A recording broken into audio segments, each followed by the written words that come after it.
चलो स्टार्ट करते हैं। गुड मॉर्निंग, नहीं, good afternoon. Good afternoon Aditya, Akshara, Anjali, अर्श, गुजरोत, निष्ठा, प्रिंस, पृथ्वी।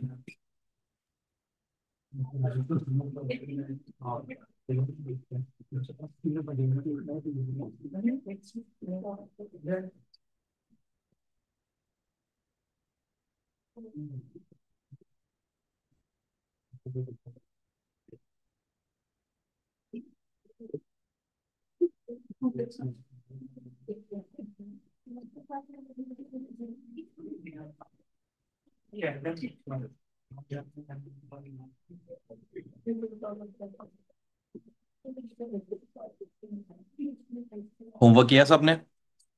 कितने क्वेश्चन दिए थे? दो दिए थे ना, एक 58 और कौन सा दिया था? ये एक ही दिया था।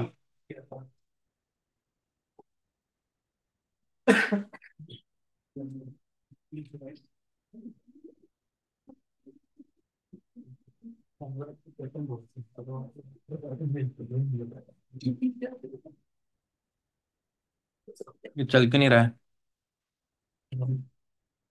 चल गया।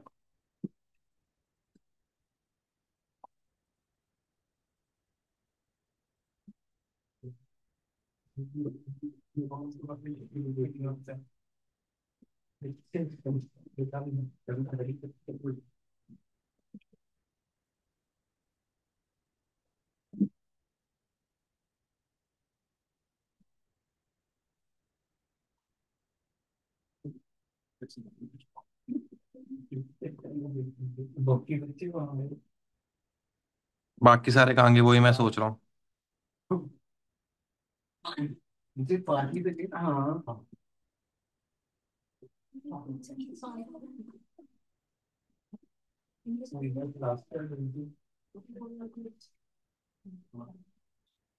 वो कहाँ है? आशिमा के साथ एक जो बैठा हुआ था, जो लेट ज्वाइन किया था, उनके क्या नेम्स है, पता है किसी को?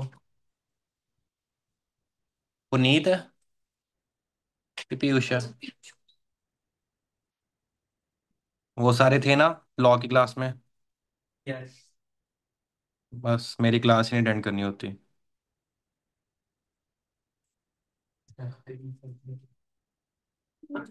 चलो कोई ना, जाने वाले को कौन रोक सकता है? ऐसा नहीं होना चाहिए, ड्राइवर अकेला बस चला रहा, कोई सवारी बैठ ही नहीं रहा। ड्राइवर भी क्या करेगा? Question number 58। मैंने सोल्यूशन भेज दिया था ग्रुप में, एक बार चेक भी कर लो सब। आ जाओ। तो इसमें आपका मिनिमम स्टॉक लेवल कितना है? 3000। एंड आपका मैक्सिमम स्टॉक लेवल कितना है? 15400। एंड आपका ROL दो अलग फॉर्मूला से है, अलग अलग आ रहा है। 15000 और 12100, सबका आंसर टैली कर रहा है। राइट। चलो स्टार्ट करते हैं। आज 4 बजे तक पढ़ेंगे, ठीक है? चलो 355।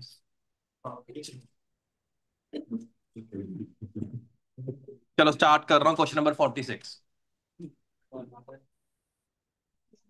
ये ना स्ट्रैटेजी होती है, तुम्हें क्या पता। 4 बजे बोलूंगा तब तुम 3:45 3:30 तक बैठोगे, पहली 3:30 बोल देता। अब तो स्ट्रैटेजी भी बता दी मैंने। चलो 46 question. टेस्को cycles limited used about 3,60,000 cycles log per annum and the usage is fairly constant at 30,000 per month। तो साल की कितनी हो जाएगी अगर ऐसे भी देखते हैं? 30,000 इंटू 12, 360 साइकिल। एक लॉग कॉस्ट करता है 240। होलसेल रेट पे परचेज किया जाता है। कैरिंग कॉस्ट कितनी है उसकी? 10% है of the average inventory value. Cost to place an order is 1200। 45 days लगते हैं to receive delivery from the date of order. तो in order to avoid any kind of disruption in assembly line, safety stock. 46 कर चुके हो? मैंने दिया था but मैंने फिर कह दिया था रहने दो। इसमें एक्चुअली सेफ्टी स्टॉक था। हम्म। और इसमें ना मैं क्या कहूँ, इंस्टीट्यूट ने एक जगह गलती कर रखी है, और ये एग्जाम क्वेश्चन है, पास्ट ईयर का है। और क्यों गलती कर रखी है मेरे को नहीं पता है, तो मैं आपको दिखाऊंगा भी, इसका सोल्यूशन भी दिखाऊंगा। चलो। Cost to place an order is 1200। It takes 45 days to receive the delivery from the date of order. ये 45 days क्या हो गया आपका? लीड टाइम या रीऑर्डर पीरियड। अब सेफ्टी स्टॉक कितना रख रहे हैं हम? 6500 लॉक्स। आपको निकालना है EOQ, reorder level. And company अगर 2% डिस्काउंट देती है on purchase of cycle locks provided order size is 30,000 at a time. हमें एडवाइस करना है whether quantity discount offer can be accepted और नॉट। तो अब इसमें देखो, मैं एक बार तो पहले जो दो पार्ट्स है वो तो इजी है। EOQ निकाल देते हैं और रीऑर्डर लेवल निकाल देते हैं। तो क्वेश्चन नंबर 46।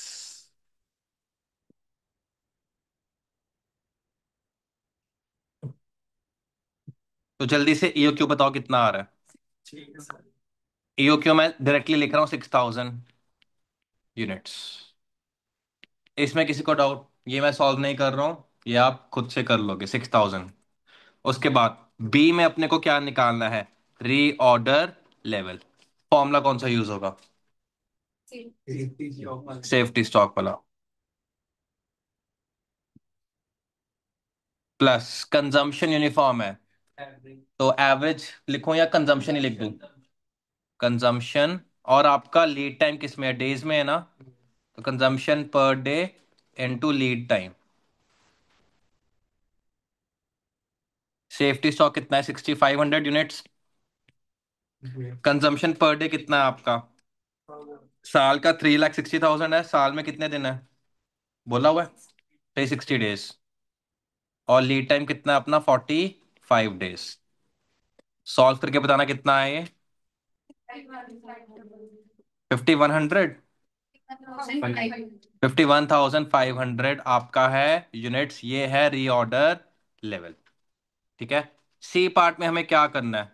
कंपेयर करना है EOQ वर्सेस नॉन EOQ।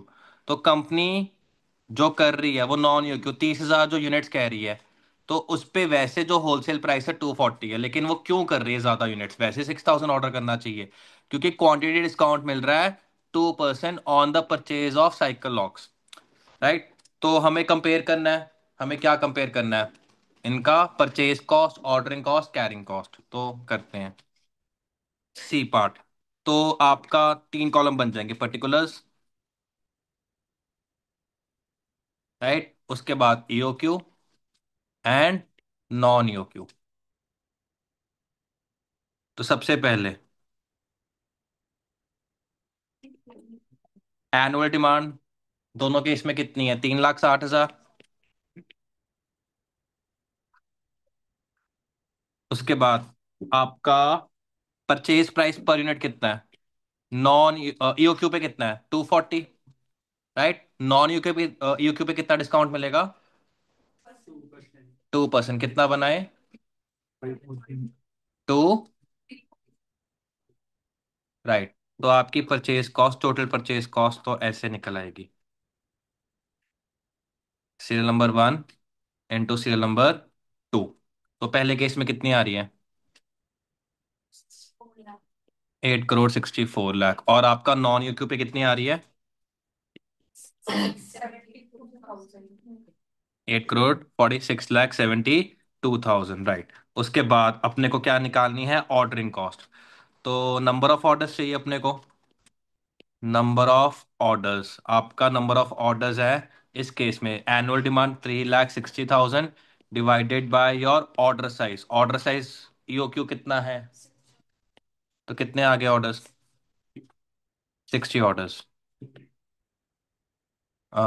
इधर 30,000 कर रहे हैं ना हम, तो साल के कितने ऑर्डर्स बन गए? 12 ऑर्डर्स। टोटल ऑर्डरिंग कॉस्ट यहाँ पे 60 इंटू पर ऑर्डर कितनी है? 1,200। और यहाँ पे 12 × 1200, तो ये कितना है, 72,000 आ रहा है। यहाँ तक ठीक है। अगला हमें क्या निकालना है, एवरेज इन्वेंट्री, कैरिंग कॉस्ट निकालनी है। अब यहाँ पे मेरे को नहीं समझ आ रहा इंस्टीट्यूट ने क्यों सेफ्टी स्टॉक की एवरेज इन्वेंट्री कैरी ही नहीं करी है इन द सजेस्टेड आंसर। मैं आपको दिखा भी दूंगा इसके बाद। तो अब मेरे को एक और कंफ्यूजन है इसमें कि एवरेज इन्वेंट्री वैसे तो मैं ईओक्यू पे लूंगा कि हाँ, सेफ्टी स्टॉक सॉरी, मैं ईओक्यू पे लूंगा। नॉन ईओक्यू पे जो पिछला क्वेश्चन कराया था मैंने, कहा था ना कि नॉन ईओक्यू पे आप एवरेज इन्वेंट्री मत लेना और सेफ्टी स्टॉक मत लेना, राइट? क्योंकि ज्यादा ऑर्डर कर रहे हैं तो हमें सेफ्टी स्टॉक रखने की जरूरत नहीं है। बट इसमें देखो क्या लाइन लिख रहा है अब। देखो इंस्टीट्यूट ने तो बिल्कुल ही गलत आंसर किया हुआ है। इंस्टीट्यूट ने क्या किया है कि जब यहाँ पे कैरिंग कॉस्ट निकाल रहे हैं, ये सेफ्टी स्टॉक कंसीडर ही नहीं कर रहे, ना ईओक्यू पे ना नॉन ईओक्यू पे। मेरे को कहाँ कंफ्यूजन आ रही है, मेरे को ये आ रही है कि अगर मैं लाइन को पढूं, in order to avoid any kind of disruption in assembly line, safety stock कितने यूनिट्स का रख रहे हैं हम, 6500 cycle locks is always maintained. अगर मैं ऐसे इंटरप्रेट करूं ऑलवेज मेंटेन्ड, तो मैं ईओक्यू नॉन ईक्यू पे दोनों पे ले लेता हूं। तो इसमें आपको ना नीचे एजम्पशन लिखवाऊंगा मैं कि हमने क्या एज्यूम किया है। मैं दोनों पे सेफ्टी स्टॉक करवा रहा हूँ। पिछला क्वेश्चन हमने कल कौन सा किया था सेम लाइंस पे जहां पे सेफ्टी स्टॉक था, मेरे को बताओगे एक बार? 96 में देखो क्या था, 96 में मैंने ईओक्यू पे लिया था ना बस सेफ्टी स्टॉक।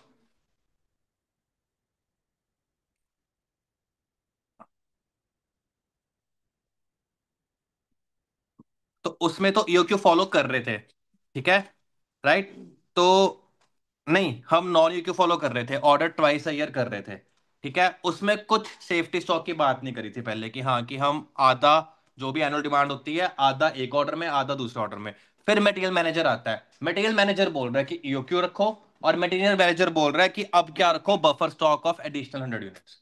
तो लैंग्वेज क्या थी कि अब नया ईओक्यू आ रहा है, अब एक तो ईओक्यू फॉलो करेंगे और सेफ्टी स्टॉक रखेंगे।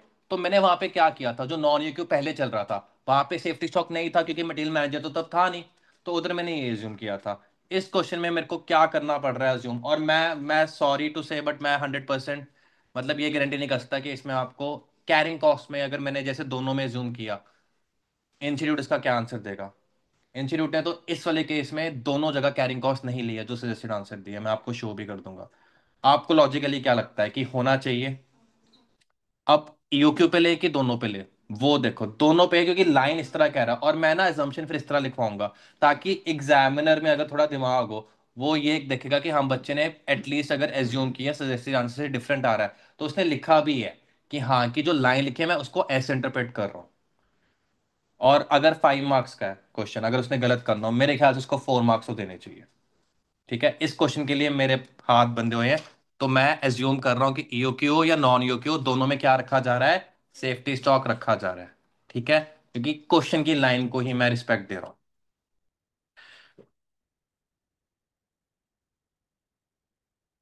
राइट।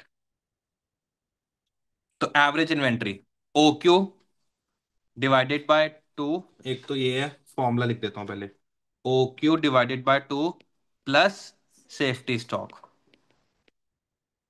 ओ क्यू कितना है, 6000 है ना, divide by two 3000 plus safety stock कितना, 6500। यहाँ कितना आ गया,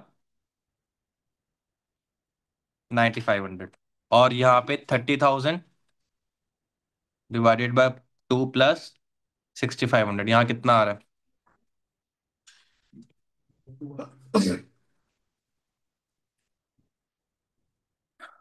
ओके, सीसीपीयू पीए भी निकालना पड़ेगा इसमें क्योंकि परसेंटेज है, परसेंटेज कितनी है, 10%। तो यहाँ पे परचेज प्राइस कितना था, 240 का 10% 24, और यहाँ पे 235.2 का 10% 23.52। तो कैरिंग कॉस्ट निकाल दो, आपका सीरियल नंबर 6 × 7,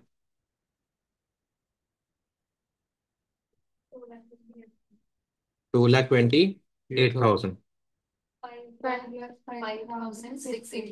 5,05,680। क्या ओसीसीसी बराबर आएगा? उसका सेम नहीं आएगा क्योंकि सेफ्टी स्टॉक है इस करके। तो आपका टोटल कैरिंग कॉस्ट, हाँ sorry, total inventory cost, that will be purchase cost plus ordering cost plus carrying cost, कितनी आ रही है ईओक्यू पे, तीनों का टोटल बताओ। 11,64,000 दोनों ऐड कर लिया ना, परचेज कॉस्ट भी कर लिया ना। तो 11 लाख कैसे आ सकता है, करोड़ में आएगा। मेरे ख्याल से तुमने एसोसिएट कॉस्ट बताई है, फिर से बताना। 8,67 लाख, इधर कितनी आ रही है?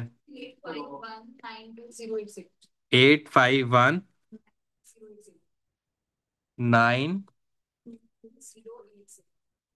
ये। तो कंक्लूजन क्या दोगे? डिस्काउंट एक्सेप्ट करना चाहिए या नहीं करना चाहिए? Accept the discount.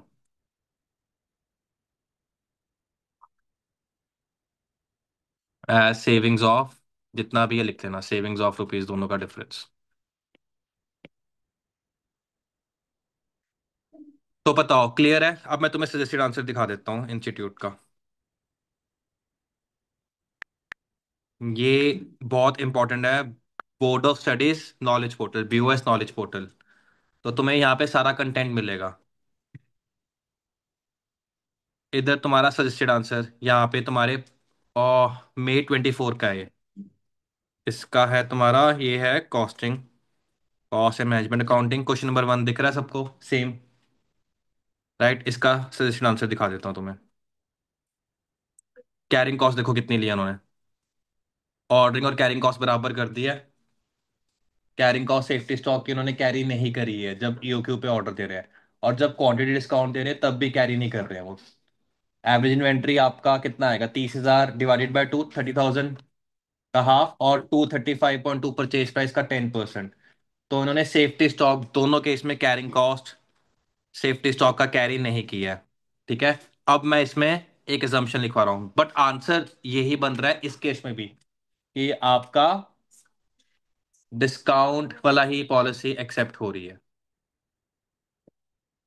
तो यहाँ पे मतलब गलती अब मेरे को नहीं समझ आ रहा। 350 to 800 हमारा फर्क है यहाँ पे, और 72,000 में फर्क है। तो मैं एक एजम्पशन लिखवा रहा हूँ।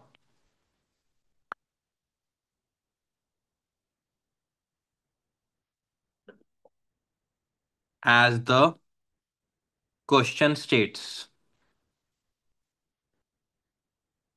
That safety stock of 6,500 units is always carried. Therefore, it has been assumed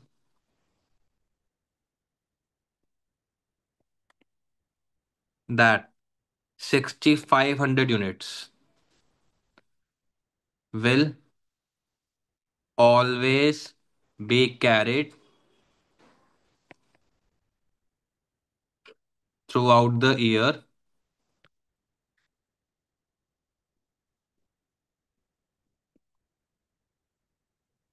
for calculating average inventory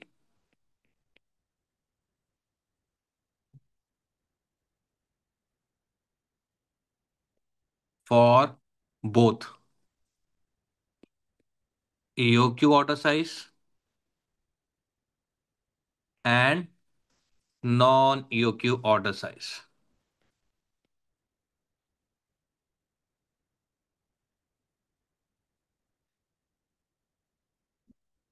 Alternatively, we can ignore carrying cost for safety stock.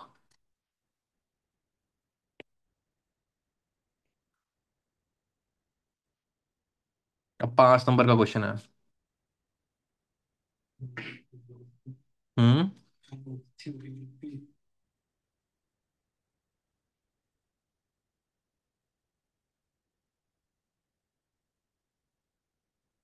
उन्होंने नहीं लिखी ना, ये तो मैंने लिखवाई है, तो इस करके चलो इसको अब इस पे डिस्कशन नहीं करते हैं। ऑनलाइन सबको क्लियर है?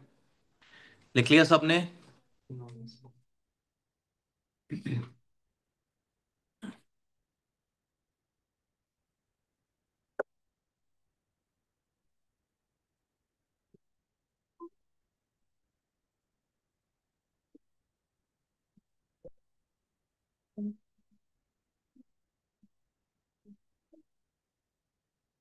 डन।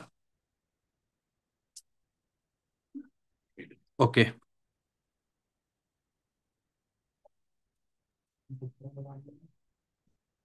लिखो नया कंसेप्ट।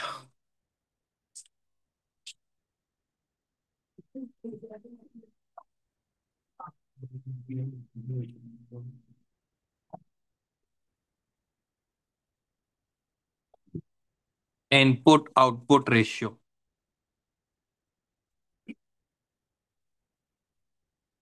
कहते हैं कि अगर तुम गार्बेज डाल दोगे तो बाहर भी क्या निकलेगा?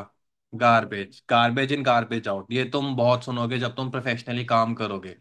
तुम्हें अगर कोई काम करना है, अगर क्लाइंट ही बिल्कुल बेकार तुम्हें इंफॉर्मेशन दे, इनकम्प्लीट इंफॉर्मेशन दे, तो तुम्हारी बैलेंस शीट क्या प्रॉपर बन पाएगी? नहीं बन पाएगी। तो इनपुट जैसा होगा वैसा आउटपुट होगा। तो आउटपुट किस पे डिपेंडेंट है? इनपुट पे। ठीक है। तो अगर तुम पास नहीं हो रहे हो, आउटपुट रिजल्ट अच्छा नहीं आया, तो कमी कहाँ थी? इनपुट कितना डाला तुमने, तो ये फैक्ट है। ठीक है। तो आपको पता है कि जो प्रोडक्शन फंक्शन होता है, फैक्टर की बात करूं तो प्रोडक्शन हो रही है, किस चीज की प्रोडक्शन हो रही है? आउटपुट की हो रही है। तो आपका जो आउटपुट है, क्वालिटी ऑफ आउटपुट क्यूओ, किस पे डिपेंडेंट है? फंक्शन किसका है ये? क्वालिटी ऑफ इनपुट के। तो ये इंपॉर्टेंट है। तो आपका क्वालिटी ऑफ आउटपुट, इसको बोल सकता हूं dependent on quality of input. ये डिपेंडेंट है इधर, और क्वालिटी ऑफ इंडिपेंड इनपुट क्या है? इंडिपेंडेंट।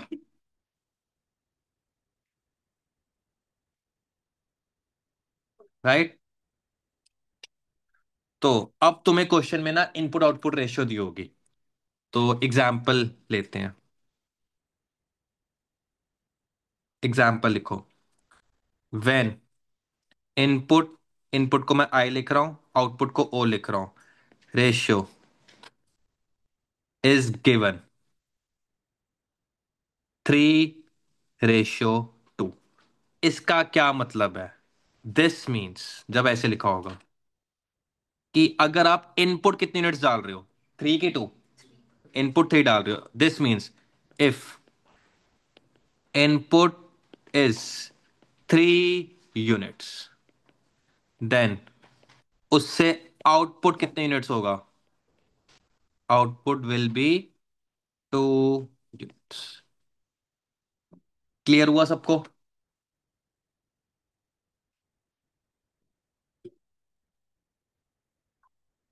अगर इनपुट 3 यूनिट्स है, इसका मतलब आउटपुट कितना है? 2 यूनिट्स। राइट। क्वेश्चन एक लिखता हूं मैं।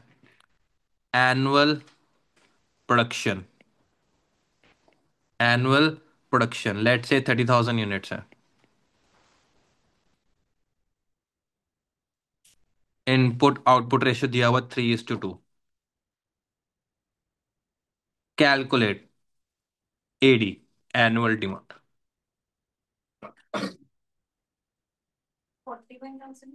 45,000 एक आंसर आया। कोई और?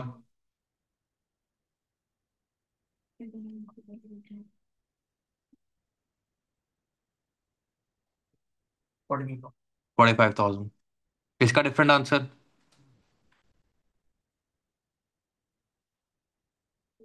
सबका 45,000 आ रहा है।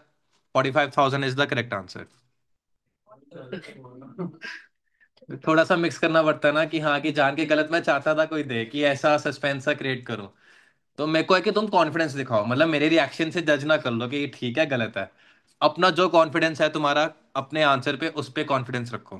ठीक है। तो कैलकुलेट एनुअल डिमांड, तो आपका देखो अगर आपका इनपुट आउटपुट रेशियो 3:2 है तो ये आपका क्या है, annual production, this is your output. तो 30,000 बनाने के लिए कितने यूनिट्स इनपुट लगा होगा, वो हमारी एनुअल रिक्वायरमेंट या एनुअल डिमांड है। तो एनुअल डिमांड कैसे आएगी तुम्हारी,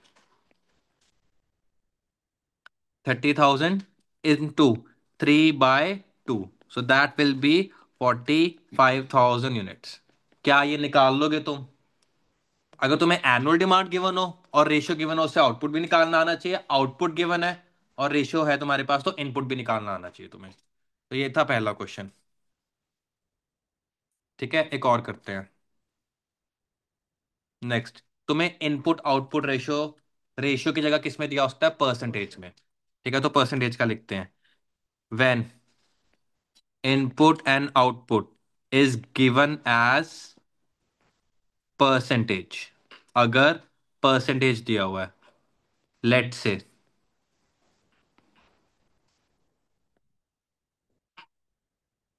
तुम्हें दिया हुआ है 110%, तो आपकी रेशियो क्या बन गई, देन रेशियो इज 110:100। ठीक है, अगर परसेंटेज में दी हो, तो मतलब इसका ये है, इनपुट अगर 110 यूनिट है,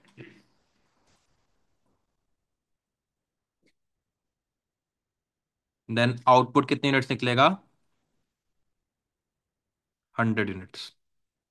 तो ये आपका इनपुट आउटपुट रेशियो अगर ऐसे दियो। आप एग्जाम्पल लेते हैं इसका। एग्जाम्पल मैं ले रहा हूं आपका, एनुअल प्रोडक्शन, लेट से 20,000 यूनिट्स है। ठीक है, और आपका इनपुट आउटपुट रेशियो 120% दिया हुआ है। तो मुझे एडी निकाल के दो, एडी कितना है, what is the annual demand.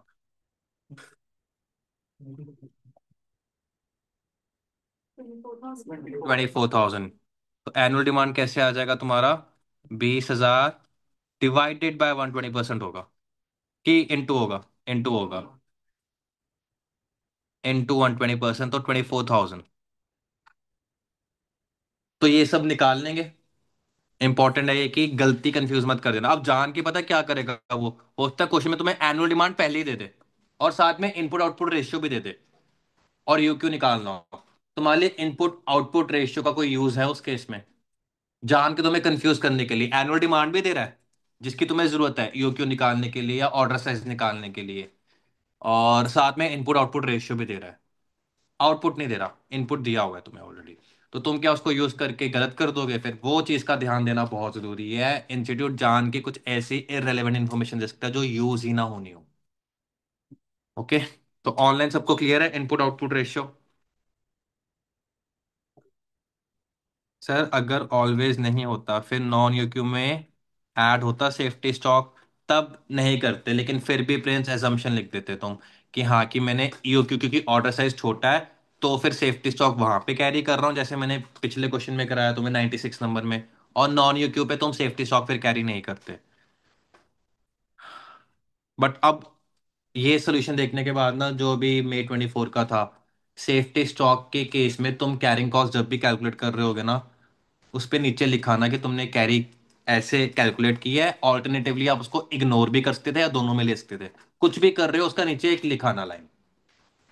ठीक है, मैंने आपको बता दिया है कि लैंग्वेज को इंटरप्रेट करना पड़ेगा। कोई मैं फिक्स नहीं कह सकता कि सर कहाँ लेना है कहाँ नहीं लेना है, वो तुम्हें लैंग्वेज इंटरप्रेट करनी पड़ेगी। दोनों क्वेश्चंस जो करवाए हैं मैंने, वो मैंने इंग्लिश के बेसिस पे कराए, कॉस्टिंग के बेसिस पे नहीं कराए। जो 96 किया था, वहां पे लिखा था मटेरियल मैनेजर नया आया, ईओक्यू बोला, उसने बोला सेफ्टी स्टॉक रखने को, तो मैंने ईओक्यू पे क्या कर लिया, सेफ्टी स्टॉक रख लिया, नॉन ईओक्यू पे नहीं रखा। यहाँ पे लाइन लिखी हुई है ऑलवेज, कि आपने सेफ्टी स्टॉक रखना है, तो दोनों में रख लिया मैंने। ठीक है, okay.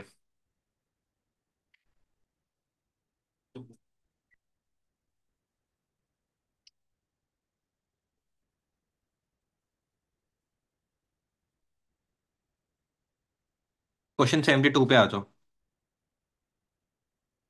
A chemical manufacturing unit uses material A as the basic material. Cost of material A is 20 per kg and input output ratio कितना है तुम्हें, 120% दिया हुआ है मटेरियल ए का। अब क्या हुआ, सडन शॉर्टेज होगी मार्केट में, और मटेरियल ए क्या हो गया, नॉन अवेलेबल हो गया। अब जब आपका रॉ मटेरियल अवेलेबल ही नहीं है, तो आप क्या करोगे, प्रोडक्शन रोक दोगे कि सब्स्टिट्यूट देखोगे, कोई नया रॉ मटेरियल मिले। सब्स्टिट्यूट देख रहे हो, तो सब्स्टिट्यूट देखा उन्होंने। सब्स्टिट्यूट उनको मिला, एक मटेरियल बी 1 है, एक मटेरियल बी 2 है। दोनों का इनपुट आउटपुट रेशियो दिया हुआ है, मटेरियल बी 1 लगाते हैं, तो इनपुट अगर 135% है, तो मतलब 135 यूनिट्स बी 1 के डालने पड़ेंगे, उससे आउटपुट कितने यूनिट्स आएगा, 100 आएगा। और बी 1 का रेट है 26 पर केजी। बी 2 है 115% इनपुट आउटपुट रेशियो, 115 अगर बी 2 डालेंगे तब आउटपुट बनेगा 100, उसका रेट है 30 पर केजी। तो मैं 26 वाला सिलेक्ट कर लूँ ना, सस्ता है।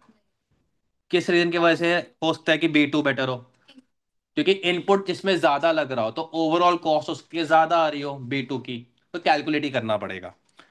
तो एक तो हम इन सब्स्टिट्यूट में से कैलकुलेट करेंगे कि कौन सा सिलेक्ट करना है, और फिर हमें इंडिकेट भी करना है एडिशनल कॉस्ट कितनी हो रही है। ये एडिशनल कॉस्ट किससे कंपैरिजन करने को कह रहा है, फिर वो जो मटेरियल ए शुरू में हम लगा रहे थे उसकी नॉन अवेलेबिलिटी की वजह से। क्वेश्चन क्लियर हुआ सबको, पहले तो बताओ, इसको क्वेश्चन में डाउट। चलो,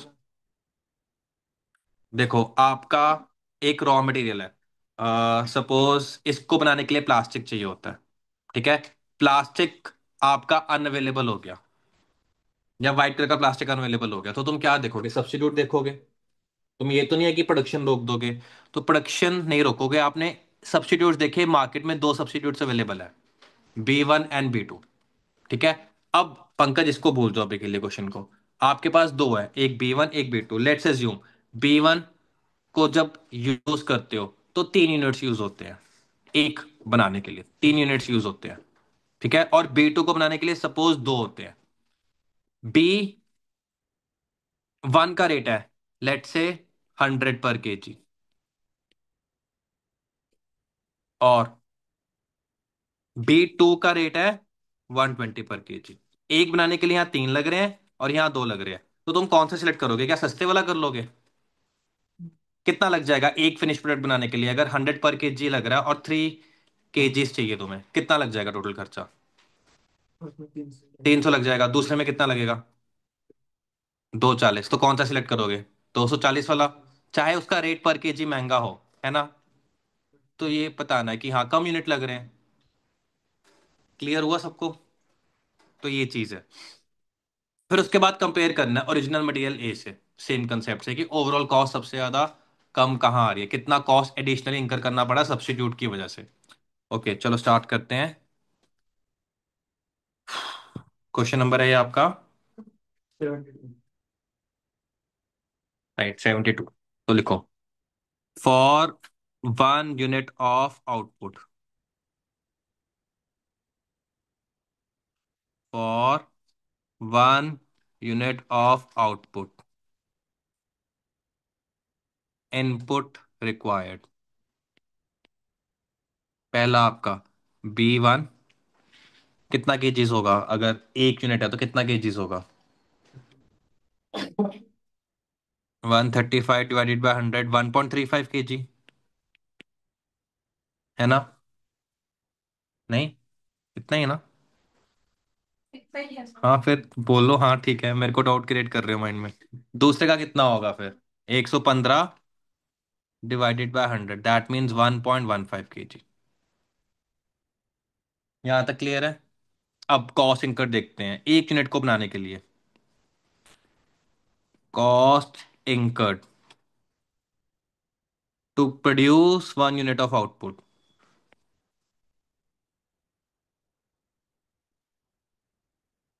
इफ पहला बी 1 इज यूज्ड, तो पर केजी रेट कितना बी 1 का, 26 है, तो 1.35 केजी कितना कॉस्ट करेगा, ₹35.10। अगर बी 2 इज यूज्ड, तो 1.15 केजी लगेगा। पर केजी रेट कितना है, 34.5। तो बताओ कौन सा सब्स्टिट्यूट यूज करोगे, बी 2, इंस्पायर्ड वो पर केजी महंगा है। Therefore, we will use B2 as overall cost to produce one unit is less. One unit of output is less.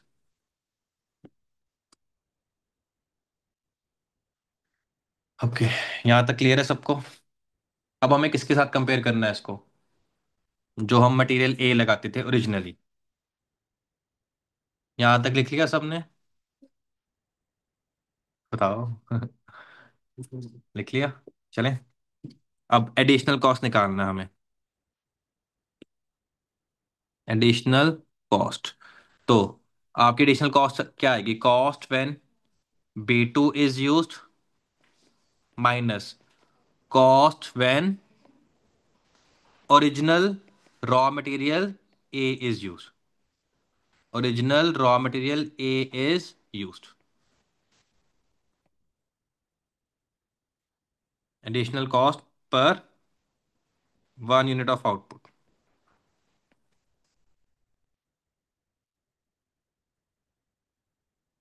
Okay, यहाँ पे तो तुम निकाल ही चुके हो। 115 डिवाइडेड बाय 100 इंटू 30, 34.5, ये तो आ गया ना। माइनस यहाँ कैसे करोगे? अब जब मटेरियल ए यूज होता था तब क्या रेशियो थी इनपुट आउटपुट की? 120 थी। तो 120 डिवाइडेड बाय 100 इंटू, तब कितना रेट था मटेरियल ए का जब अवेलेबल था? 20। बहुत सस्ता था मटेरियल ए। तो कितना रेट में फर्क आ रहा है? 34.5 माइनस 24, 10.5। 10.5, ध्यान से कैलकुलेटर कर लेना यूज, बता रहा हूँ। 2 इंटू 2 के लिए भी कर लेना, हमारा कोई भरोसा नहीं है। तो 10.5 ये आपका फाइनल आंसर है।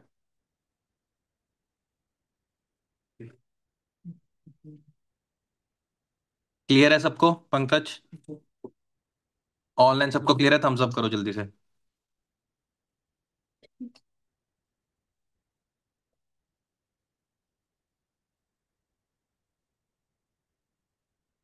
ठीक है।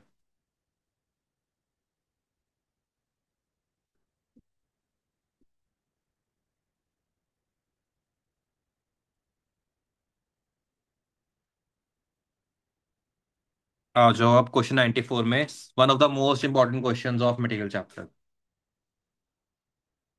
इसको वेरी इंपॉर्टेंट मार्क कर लेना। और मेरे को है एक्सपेक्टेड कि अगर टफ पेपर डालना है तो ये मई या सितंबर में इसको पूछ सकते हैं। इसके दो क्वेश्चंस कराऊंगा इसी तरीके से मैं, एक ये वाला और इस similar question case scenario base में भी डाला हुआ है उन्होंने, आरटीपी में डाला हुआ है। राइट, तो स्टार्ट कर रहा हूँ। अब देखना, बहुत इंफॉर्मेशन दी होगी, अभी मैं रीड करूंगा सिर्फ। ठीक है, और कुछ समझाऊंगा नहीं। तो देखते हैं तुम कितनी इंफॉर्मेशन गैदर कर पाते हो। अर्नब उद्योग एक स्मॉल स्केल मैन्युफैक्चरर है। उसने प्रोड्यूस किया product x by using raw material A and be in the ratio 3:2। तो ये 3:2 क्या है? इनपुट आउटपुट रेशियो है कि इनपुट इनपुट रेशियो है? दो रॉ मटेरियल है, अगर हमें आउटपुट बनाना है तो 3 यूनिट ए के लगेंगे, 2 यूनिट बी के लगेंगे। तो this is input input ratio.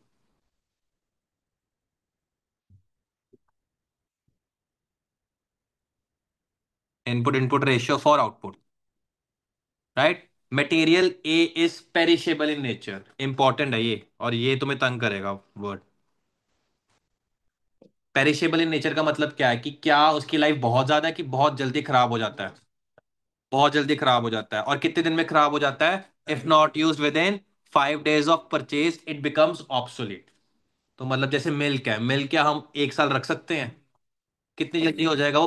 3-4 दिन में खराब हो जाएगा। तो ये रॉ मटेरियल भी उसी तरह का कि 5 दिन के बाद अगर पड़ा रहे तो खराब हो जाएगा। मटेरियल बी क्या है? ड्यूरेबल है और can be use even after 1 year. तो इसमें कुछ पेरिश नहीं होता है 1 साल, जो हमारा यूक्यू एनुअल डिमांड के बेसिस पे होता है। पूरे साल अपना पड़ा भी रहे तब भी कोई इशू नहीं है। अब कंपनी एस्टिमेट कर रही है कि सेल वॉल्यूम कितना होगा? 30,000 for the month of July 16, and expect कर रही है कि ये ट्रेंड कंटिन्यू करेगा for the entire year. Ratio of input and output is 5:3। ये उसने इनपुट आउटपुट रेशियो दे दिया आपको। अब purchase price of per kilogram of raw material A and B is 15 and 22 respectively, exclusive of taxes. Material A can be purchased from local market within 1 to 2 days period. तो 1 to 2 days क्या हुआ आपका lead time, one being minimum, two being maximum, average being 1.5। और जो B है वो थोड़ा neighbour पड़ोसी स्टेट से आता है, तो उसका कितना टाइम लग जाता है, थोड़ा ज्यादा लगेगा, 2 to 4 days, two minimum, four maximum and three being average. अब to place an order company has to incur an administrative cost of 120। Carrying cost कितनी है ए और बी की, 15 और 5% रिस्पेक्टिवली। ठीक है। एट प्रेजेंट मटेरियल ए हम कितने क्वांटिटी परचेज कर रहे हैं, 8,000, जिसकी वजह से हमें कितना डिस्काउंट मिल रहा है, 10%। अब जीएसटी एप्लीकेबल कितना है ए पे, 4% क्रेडिट अवेलेबल है। And GST on material B कितना है, 2% क्रेडिट नॉट अवेलेबल। कंपनी साल महीने में कितने दिन काम करती है, 25 दिन, तो मतलब साल में कितने डेज हो गए, 300, 25 × 12। एंड प्रोडक्शन पूरे साल यूनिफॉर्म है, मतलब कोई मैक्सिमम मिनिमम का कंसेप्ट नहीं है कंजम्पशन में। अब आपको कैलकुलेट करना है EOQ for each material, maximum stock level of material A, और उसके बाद हमें एक सेविंग या लॉस निकालनी है मटेरियल ए की if purchase quantity equals to EOQ. तो इस क्वेश्चन में जब इतना बड़ा होता है आपको क्या दिक्कत आती है, बताओ मुझे, कि स्टार्ट कहाँ से करना है ना। तो तुम देखो क्वेश्चन क्या मांगा है, सबसे पहला क्या मांगा है, तुम्हें पता है ईओक्यू के लिए क्या चाहिए, और ईओक्यू आपको दोनों रॉ मटेरियल के निकालने हैं, ए भी चाहिए बनाने के लिए, बी भी चाहिए फिनिश प्रोडक्ट बनाने के लिए। तो ए का भी ईओक्यू निकालेंगे, बी का भी निकालेंगे। और ईओक्यू निकालने के लिए आपको पता है एनुअल डिमांड, और क्या चाहिए, ऑर्डरिंग कॉस्ट, और क्या चाहिए, सीसीपीयू पीए। ठीक है। तो हम क्या करते हैं, जब इतना बड़ा क्वेश्चन होता है, मैं सारे क्वेश्चन को इकट्ठे अगर देखूंगा ना तो बहुत ज्यादा इंफॉर्मेशन होती है, तब मैं अपने ऊपर अननेसेसरी बर्डन डालूंगा। मैं अपने आप को लिमिट कर दूंगा, अभी मेरे को बस ईओक्यू चाहिए, ईओक्यू चाहिए, एनुअल डिमांड देखनी है, ऑर्डरिंग कॉस्ट पर ऑर्डर निकालना है, carrying cost per unit per annum, raw material A का, रॉ मटेरियल बी का। समझ आया। तो हम पहले क्या निकालेंगे, एडी निकालेंगे, annual demand of raw material A and raw material B. चलो स्टार्ट करते हैं। क्वेश्चन नंबर है 94। तो ए पार्ट में है आपका computation of EOQ, computation of EOQ. तो उसके लिए हमें क्या चाहिए, सबसे पहले चाहिए annual demand of raw material A and raw material B. ठीक है। तो हमें क्या क्या चाहिए, अब देखो एनुअल डिमांड रॉ मटेरियल की चाहिए। सबसे पहले तुम्हें ये देखना है कि तुम्हें कितना प्रोडक्शन करनी है, प्रोडक्शन उसने कितनी बोली हुई है। क्वेश्चन देखते हैं। उसने प्रोडक्शन के बारे में ये बोला था कि महीने में कितने केजीज हम बनाते हैं, सेल्स है ना, ये 30,000 केजी बनाते हैं, और 30,000 सिर्फ जुलाई मंथ का है, तो पूरे साल का कितना हो गया, 3,60,000। तो आपका एनुअल प्रोडक्शन सबसे पहले तो, क्योंकि यूनिफॉर्म है तो एक मंथ का दिया तो हर मंथ ही रहने वाला है, 30,000 केजीज इंटू 12 मंथ्स, कितना आ गया, 3,60,000 केजीज। अब 360 केजी तुमने बनाना है, इसके लिए इनपुट की क्वांटिटी कितनी चाहिए टोटल, इनपुट आउटपुट रेशियो कितना है, 5:3। अब निकाल लो आपका इनपुट कितना चाहिए, समझ रहे हो कैसे करना है, 6 लाख चाहिए। तो कैसे हमें क्वेश्चन में प्रोसीड करना है, मैंने तो इन्फॉर्मेशन पिछले तुम्हें कंसेप्ट बताया, इनपुट आउटपुट रेशियो बड़े क्वेश्चन का छोटा पार्ट है वो। तो अब सेकंड निकालूंगा मैं, annual requirement of raw material. इधर ए और बी नहीं कर रहा, अभी मैं टोटल रॉ मटेरियल की एनुअल रिक्वायरमेंट निकाल रहा हूँ। तो 3,60,000, रेशियो 3:5 है। तो आपको लेकिन जो ये दिया हुआ 360, ये आपको क्या दिया, आउटपुट दिया है। तो इसको तुम्हें इनपुट में कन्वर्ट करना है, तो इसको डिवाइड बाय 3 × 5, ये चीज कर लोगे ना मैनेज। अब कोई स्टूडेंट × 3/5 मत कर देना, ये छोटी सी गलती अगर यहीं पे होगी, तुम्हें लगता है कि आगे तक तुम जितना मर्जी ठीक कर रहे हो, अगर यहाँ पे गलती होगी तो सारा गलत है, ईओक्यू गलत, तुम्हारे स्टॉक लेवल्स गलत। कंपैरिजन गलत।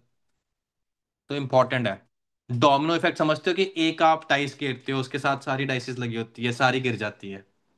और अगर शुरू में गलती होगी, अगर तुमने गलती करनी है चोल है तो एंड में करना फिर, शुरू में मत करना। शुरू में गलती करते हो तो फिर सारा सारा गलत हो जाएगा। ठीक है, तो कितना है ये? 6 लाख केजीज। अब बताओ, क्या मैं इसे निकाल सकता हूँ कि 6 लाख केजीज का टोटल इनपुट चाहिए, इसमें रॉ मटेरियल ए कितना चाहिए, रॉ मटेरियल बी कितना चाहिए? क्या तुम्हें इनपुट इनपुट रेशियो गिवन है? अब वो यूज करेंगे। इनपुट इनपुट रेशियो कितनी गिवन है? 3:2, उसको यूज करेंगे। अब 360 और 240 आएगा। ठीक है, तो अब तुम्हें निकालना है annual requirement of raw material A and raw material B. तो पहले रॉ मटेरियल ए की बात करते हैं। तो ये होगा 6 लाख। 3:2 रेशियो मतलब इंटू 3/5। ठीक है, तो ये कितना आ गया? 360 kgs. Raw material B 6 lakh into 2 into 5, 2/5। 2,40,000 kgs. तो बस ये है तुम्हारी input input ratio.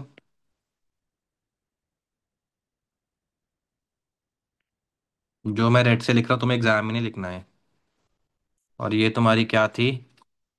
Input output ratio. चलो, तो तुम्हारा सबसे पहले ये क्यों निकालने के लिए क्या रॉ मटेरियल आ गया, एनुअल डिमांड आ गई। आ गई। नेक्स्ट क्या चाहिए तुम्हें बताओ? ऑर्डरिंग कॉस्ट चाहिए। ऑर्डरिंग कॉस्ट क्या तुम्हें दिया हुआ है? कितना दिया हुआ है? एज इट इज 120 दिया हुआ है। तो इसको निकालने की जरूरत नहीं है, जब यू क्यू निकालेंगे तब हम इसको यूज कर लेंगे डायरेक्टली। थर्ड क्या चाहिए? सीसीपीयू पीए। क्या होल नंबर दिया है कि परसेंटेज दिया है? तो परसेंटेज अगर दिया तो क्या निकालना पड़ेगा? परचेज प्राइस निकालनी पड़ेगी। अब क्या मैं परचेज प्राइस ले लूं 15 और 22? अब तुम्हें देखना पड़ेगा कि वैल्यूएशन ऑफ मटेरियल जो हमने पहले कंसेप्ट किया था, क्रेडिट अवेलेबल है तो मैं क्या जीएसटी ऐड करूंगा? और अगर नहीं है, ऐड करूंगा। तो वो चीज करनी है कैलकुलेट। तो ये देख रहे हो कि सारा कॉम्बिनेशन बनता है क्वेश्चन। स्टेप बाय स्टेप करते हैं। चलो, अब सेकंड तुम्हें क्या निकालना है? यहाँ पे एनुअल डिमांड निकाल दिया। अब सीसीपीयूपीए निकालने के लिए तुम्हें पहले क्या चाहिए? Purchase price of 1 KG of A and 1 KG of B. तो purchase price per unit of raw material A and raw material B. तो पर्टिकुलर्स ए बी। तो purchase price exclusive of tax बताओ पहले कितना है? 15 एंड 22। ऐड क्या करोगे इसमें? जीएसटी। डिस्काउंट यूक्यू पे मिलता है।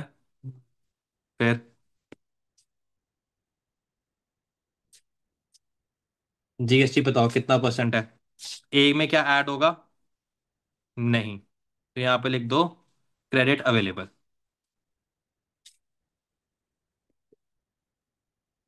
और इधर क्या ऐड होगा? कितना परसेंट है? 22 का 2% करो, कितना आया? तो यहाँ 0.44 आ गया। Credit not available.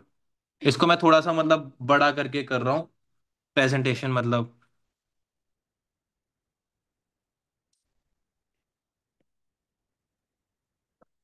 इसका परचेज प्राइस पर यूनिट आ गया आपका, इंक्लूसिव ऑफ टैक्सेस। यहाँ तो 15 ही रहने वाला है क्योंकि क्रेडिट अवेलेबल है। यहाँ कितना हो गया? 22.4। यहाँ पे ऐड कर सकते हो purchase price per unit and CCPUPA लिख दो यहाँ पे। इधर ही हम सीसीपीयूपीए भी कैलकुलेट कर सकते हैं। राइट। अब तुम्हारा कैरिंग कॉस्ट की परसेंटेज कितनी है? 15% एंड 5%। तो तुम्हारा सीसीपीयूपीए पहले केस में कितना आ गया? 15 का 15% करो, कितना आ रहा है? 2.25। एंड यहाँ पे 22.44 का 15, हाँ 5%। 1.122। यहाँ तक सबको क्लियर है? अब क्या ईओ क्यू निकाल सकते हैं हम? बस अब आप ईओ क्यू निकाल लेंगे।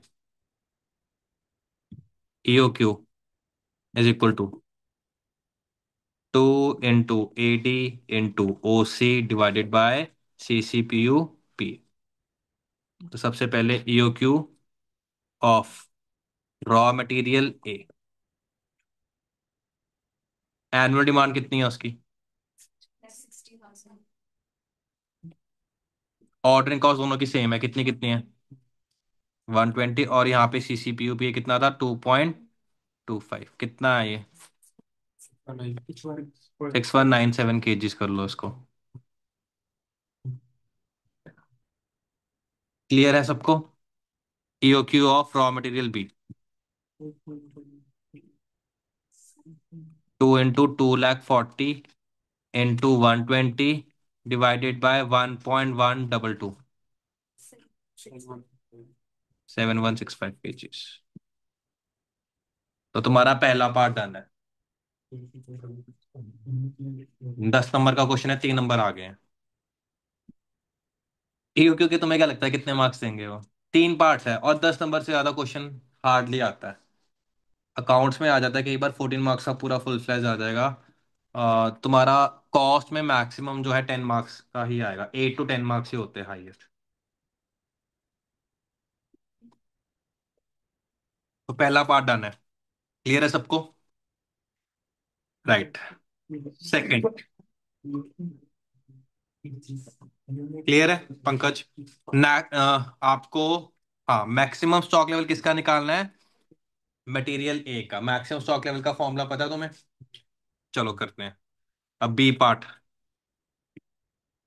Maximum stock level of A. पहले तो फॉर्मूला बताओ।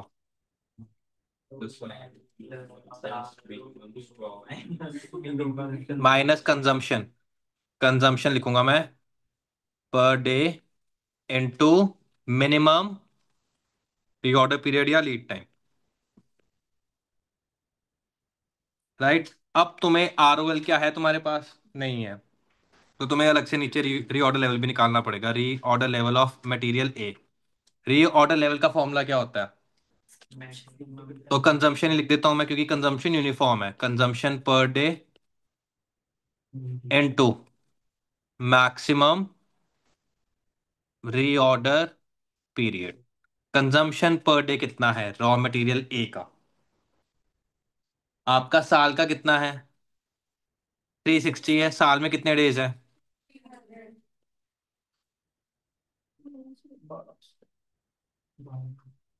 और लीड टाइम तुम्हें दिया था ना, 1 to 2 डेज दिया हुआ ना, तो 2 डेज हो गया। 1 to 2 डेज दिया हुआ क्वेश्चन, देखोगे अगर। हाँ ये रहा। राइट, तो कितना आ रहा है? तो तुम्हारा 2400 kgs आ गया।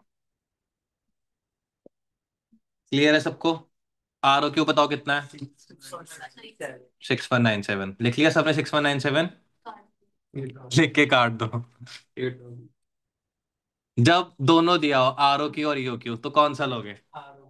और क्वेश्चन में देखते हैं कि दिया है। ओ हाँ, दिया तो है।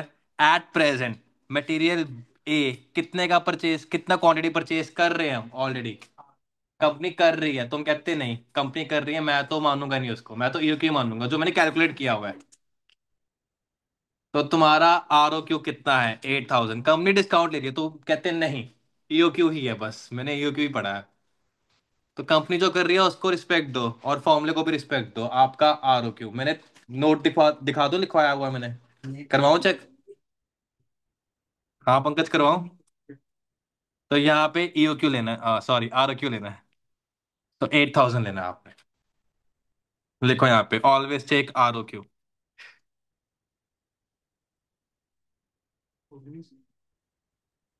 Always take R O Q if both given, if both EOQ and R O Q given. Right. अब माइनस कंजम्पशन पर डे कितनी है, वही 360 by 300 days into minimum reorder period कितना है, 1 डे। तो कितना आ गया ये सॉल्व करके बताओ।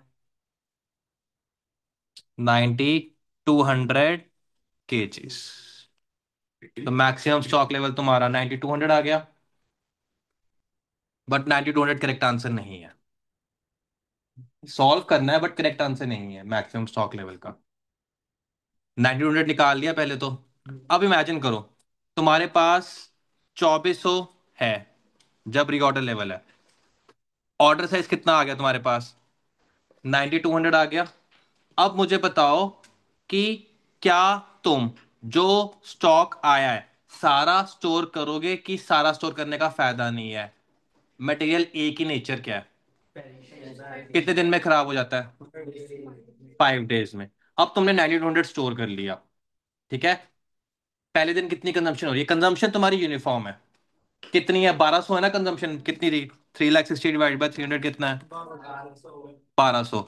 1200 पहले दिन यूज किया, दूसरे दिन 1200, तीसरे दिन 1200, चौथे दिन 1200, पांचवें दिन 1200, ठीक है 6000। बट तुम जगह ज्यादा के ले रहे हो तुमने, क्योंकि आर ओ क्यू जो भी ऑर्डर किया था सारा स्टोर कर लिया। जो तुम एक्स्ट्रा स्टोर कर रहे हो क्या उसको यूज कर पाओगे, क्यों नहीं कर पाओगे, पेरिश हो जाएगा। राइट। अब ये क्वेश्चन हम थ्योरेटिकली कर रहे हैं, तुम प्रैक्टिकली ये मत कहना कि सर फिर वो ऑर्डर क्यों कर रहे हैं, फिर जब खराब ही होना है। कर रहे हैं ऑर्डर, क्वेश्चन ने बोल दिया आर ओ क्यू है, ऑर्डर कर रहे हैं। उनको चल है कि 8000 ही करना है, डिस्काउंट लेना है, डिस्काउंट ले रहे हैं। बट सारा स्टोर करवाएंगे नहीं, वो सारा मंगवा के सिर्फ मैक्सिमम 5 दिन का स्टोर करवाएंगे। बाकी सारा क्या करेंगे, स्क्रैप में बेच देंगे एक ही बार में, कि बाहर निकाल दो, रखने का फायदा नहीं है। हाँ मंगवाएंगे पहले पूरा थ्योरेटिकली, जो हम क्वेश्चन कर रहे हैं। वो मंगवाएंगे कितना, 8000 मंगवा रहे हैं, 8000 मंगवाएंगे। लेकिन हम मैक्सिमम कितने डेज का स्टोर करेंगे, क्योंकि नेचर उसकी क्या है, पेरिशेबल है। तो यहाँ पे लिखो हाउ एवर, इंपॉर्टेंट है अभी ये वाला part. However as material A is perishable in nature. Material A is perishable in nature and will last only 5 days. And will last only 5 days, as it will become obsolete after that. Bracket में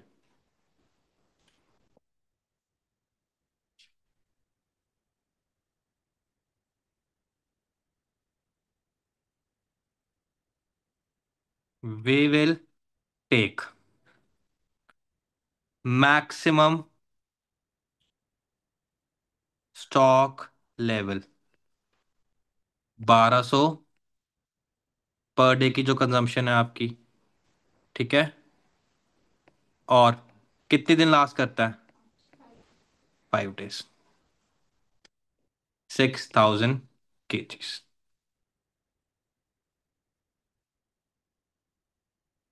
अगर suppose nature होती perishable और यहाँ पे दिया होता late से 7 days, 7 नहीं, 7 भी ना लो, 10 डेज दिया होता सपोज, तो कितना आता है ये, अगर 12000 आता, और तब तुम्हारा फॉर्मूले से कितना आ रहा है मैक्सिमम, तब कौन सा लेते हैं आंसर फिर, तब 9200 लेते हैं। इन दोनों का मिनिमम देखना है तुम्हें, ठीक है। एक्स्ट्रा लिखवा दूं, ये क्वेश्चन का पार्ट नहीं है, ये आंसर का पार्ट नहीं है। बट मैं तुम्हें यहाँ पे सपोज लिखवा दूं ऐसे करके, ये एक्स्ट्रा है, ठीक है, not part of question. Let say raw material A lasted 10 days, then maximum stock level would have been as per formula.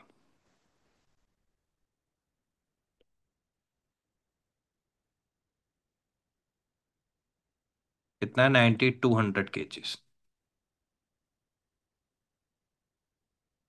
If raw material A lasted 10 days, then maximum stock level would have been as per formula, जो कि 9200 kgs बन रहा है. यहाँ तक note कर लिया सबने? थोड़ा सा और एक्सप्लेन कर रहा हूँ. देखो तुम्हारा रीऑर्डर लेवल कितना है? ROL कितना है? 2400 है. ठीक है. तुमने ऑर्डर ROQ कितना किया? ROQ तुम्हारा 8000 किया ऑर्डर. अभी 8000 kgs आना है. आने से पहले क्या हो रही होगी? नहीं, कंजम्पशन कुछ भी हो सकती है, मैं दोनों लेके दूंगा. मिनिमम कंजम्पशन, कंजम्पशन तो यूनिफॉर्म है. कंजम्पशन कितनी है पर डे? 1200. सप्लायर कितने दिन ले सकता है? या तो एक दिन या फिर 2 दिन. ठीक है. अगर सपोज सप्लायर 2 दिन लेता है तो कितना है तुम्हारा? 2400 है ना? 2400 है. 2 दिन है तुम्हारा अगर कंजम्पशन. तो बताओ कितना यूज हो जाएगा आने से पहले? तो जीरो बचा. ठीक है. अब बाहर ट्रक आके खड़ा हुआ है, कितना क्वांटिटी लेके? 8000. 8000 क्या सारा स्टोर करूंगा मैं और 8000 की जगह लूंगा? अगर मेरी कंजम्पशन 1200 है पर डे और मेरे को पता है ये 5 दिन ही लास्ट करता है, तो मैं कितना 8000 में से स्टोर करूंगा बंटी के पास? 6000 स्टोर करोगे. ठीक है. 6000 स्टोर करोगे, 2000 क्या कर दोगे? डिस्कार्ड कर दोगे. क्लियर हो गया सबको? अब सपोज आपका एक ही दिन अगर सप्लायर लेता है, 1 डे लेता है, तो फिर देखो कंजम्पशन कितनी हुई? 2400.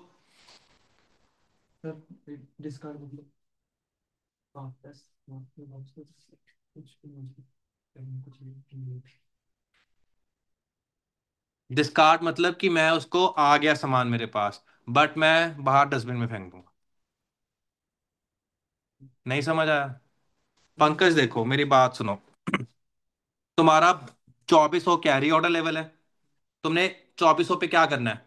ऑर्डर प्लेस करना है. 2400 पे ऑर्डर प्लेस किया, कितनी क्वांटिटी करी? 8000. ठीक है. अब दो चीजें हो सकती है, या तो सप्लायर कितना दिन ले? एक दिन ले. या फिर सप्लायर कितने दिन ले? 2 दिन ले. मैंने पहले क्या अज्यूम किया, कितने दिन ले रहा है?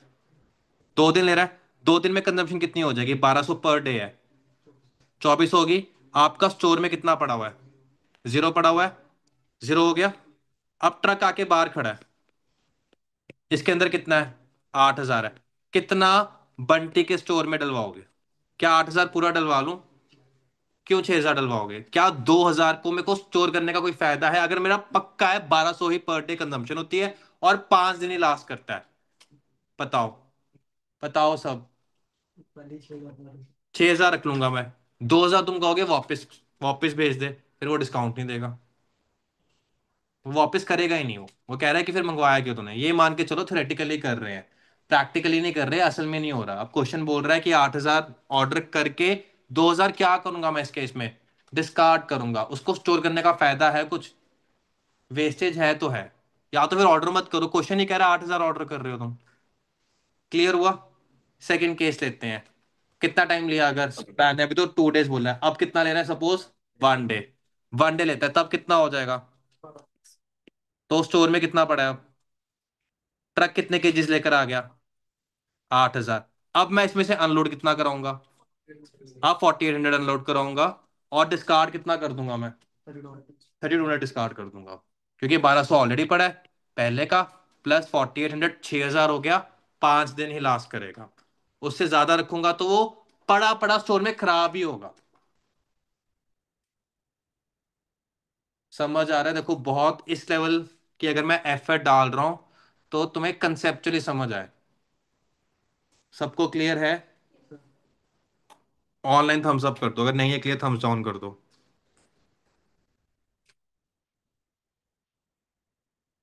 मैं स्टोर 6000 से ऊपर कर कर लो. कॉस्ट रिडक्शन है हमारा मेन इंटेंशन. कॉस्ट रिडक्शन है इंटेंशन. तुम ज्यादा स्टोर करके मैक्सिमम अपनी स्टॉक लेवल बढ़ा के ज्यादा जगह रेंट पे लोगे, बट वहां पे जो एक्स्ट्रा पड़ा होगा वो हमेशा खराब होगा. अगर मटेरियल बी होता तब तो मैं क्या सारा ही स्टोर कर लेता? यस, उसकी नेचर क्या है? ड्यूरेबल है, वो पेरिशेबल नहीं है. और तभी उसने क्वेश्चन में देखो बहुत क्लेवरली कौन सा पूछा है? सिर्फ बी नहीं पूछा उसने. क्योंकि बी में तो सीधा फॉर्मूला से आंसर आ जाना था। ए की नेचर ही पेरिशेबल है, तभी मैंने क्या लिखवाया था ऊपर, इंपॉर्टेंट पेरिशेबल है। आई होप सबको क्लियर हो गया है। चलो।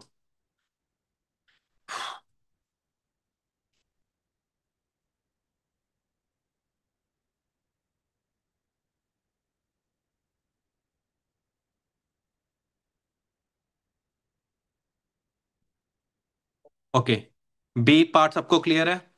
अब सी पार्ट करते हैं। सी पार्ट में क्या कह रहा है?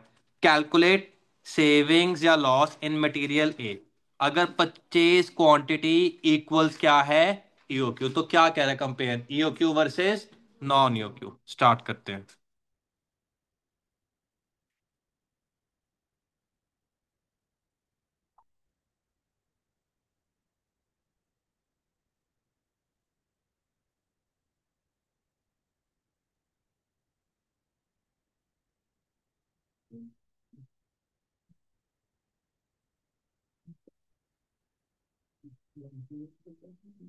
बताओ नीरज क्या हुआ।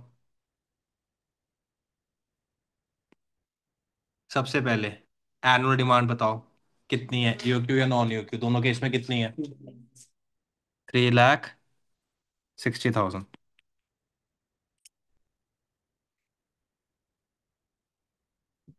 ऑर्डर साइज ओक्यू, ईओक्यू में कितना निकाला तुमने? इधर कितना है? 8,000 नॉन ईओक्यू पे, राइट।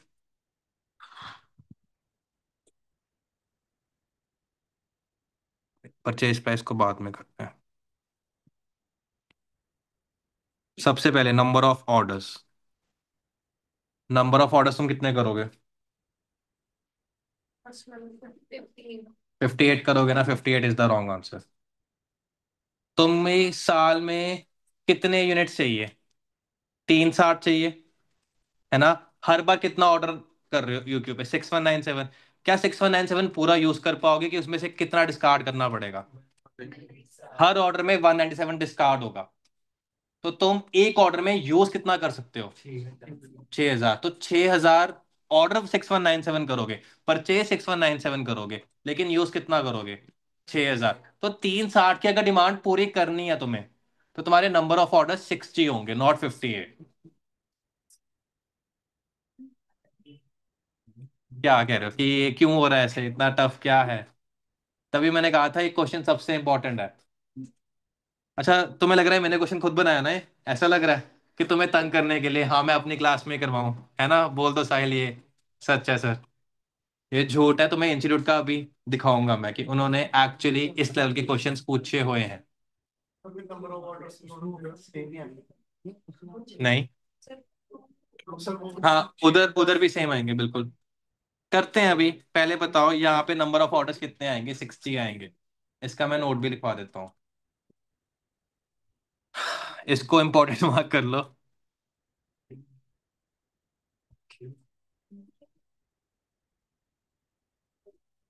एक सेकेंड रुको, मैं तुम्हें दिखाई देता हूँ कौन सा क्वेश्चन है वो।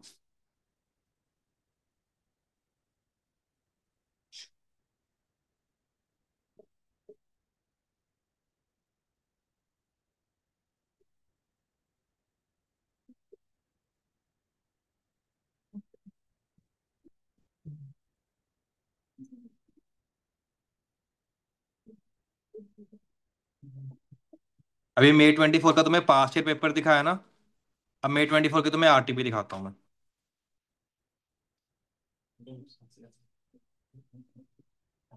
May 24, ठीक है। Cost and management accounting. Question number 1 देखो।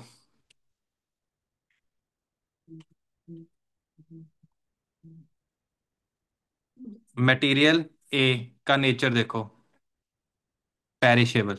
Material B durable. देखो, और ये क्वेश्चन देखो, कौन सा है? केस सिनेरियो बेस्ड है, दिख रहा है तुम्हें? मैक्सिमम स्टॉक लेवल पूछा होगा एक का इसमें। थर्ड। और आंसर देखो, तो मैं अभी आंसर भी थोड़ा सा दिखा देता हूँ।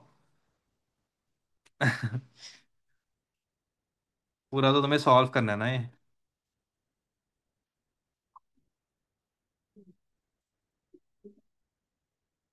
ये देखो, नोट पढ़ो।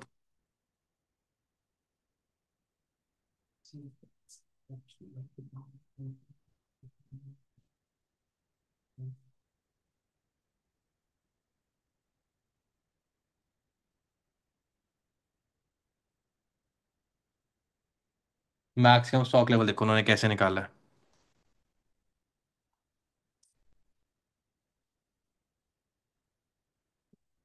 Calculation of maximum stock level. Since material A is perishable nature, it is required to be used within 2 days. So maximum stock level should be lower of two. एक तो 10 days का कंजम्पशन, और जो तुम्हारा formula है maximum stock level of A as per formula ROQ plus ROL minus minimum into minimum, इन दोनों का लोअर लेना है। तो मैंने क्या बताया तुम्हें? लोअर लेना है। छोड़ दूं एक क्वेश्चन रहने दूं ना, फिर छੱਡ दो, इतना मुश्किल है।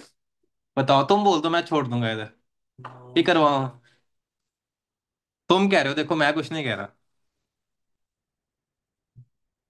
तो अब कोई कुछ नहीं बोलेगा, मुझे पता है। अब मुश्किल है। मुश्किल तो है, बट करना है कि नहीं करना? बस ठीक है। तो नंबर ऑफ ऑर्डर्स यहाँ पे लिखो 60 ऑर्डर्स। और यहाँ पे लिखेंगे हम नीचे इसके रिगार्डिंग नोट 1। राइट, अब तुम्हारा इधर भी कितना ऑर्डर्स होगा? 60 ऑर्डर्स ही होगा। वैसे कितना बन रहा था? 3,60,000 डिवाइड बाय 8,000। 45 कट कर दो यहाँ पे, और यहाँ पे भी 60 लिखो। यहाँ पे कितना कट करना है तुम्हें? 58 कट करके 60 लिखना है। इसका भी नोट 1। क्योंकि देखो, आप 8,000 मंगवाओगे, बट 8,000 क्या पूरा यूज कर पाओगे? मैक्सिमम कितना यूज कर पाओगे? 6,000। तो तुम 15 ऑर्डर यहाँ पे एक्स्ट्रा मंगवाओगे। वैसे 45 ऑर्डर से 360 पूरा हो रहा था, बट हर ऑर्डर में 2,000 किलो वेस्ट हो रहा है। तो 2,000 किलो हर ऑर्डर में वेस्ट हो रहा है। राइट, तो वो कितने ऑर्डर से पूरा होगा तुम्हारा? 15 ऑर्डर से पूरा होगा।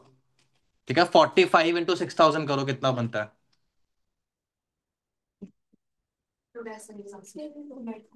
2,70,000 बनता है ना? कितना शॉर्ट है अभी? 90,000 शॉर्ट है ना? उसके लिए तुम्हें एक्स्ट्रा 15 ऑर्डर करने पड़ेंगे। क्लियर हुआ सबको? Number of orders. तो अब क्या निकलेगा तुम्हारा? Ordering cost. तो ऑर्डरिंग कॉस्ट तुम्हारा कैसे निकलेगा? Number of orders into ordering cost. पर ऑर्डर कितना था? 120 था वो तो। तो 60 इंटू 120 कितना आ रहा है? 7,200। ठीक है, इधर कितना आ रहा है तुम्हारा? 7,200 ही आ रहा है। Right.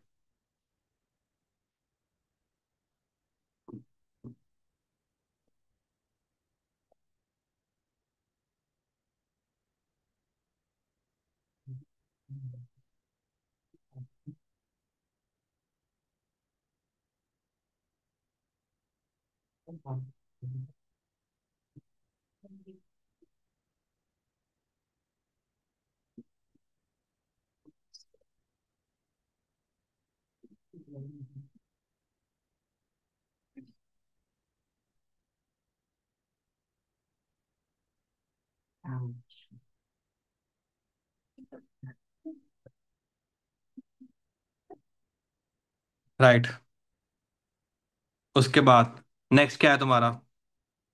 Average inventory. Average inventory कितना ऑर्डर साइज है तुम्हारा? 6197 डिवाइडेड बाय 2, कितना आ रहा है? इसमें 6,000 नहीं ले रहा है इंस्टीट्यूट, मेरे को नहीं पता। ये देखो यहाँ पे, मेरे को लगता है 6,000 हमें। ये देखो यहाँ पे उन्होंने क्या किया हुआ है। ऑर्डर साइज कितना है? 15,000 दिख रहा है। मैक्सिमम स्टॉक लेवल कितना है? 16,200।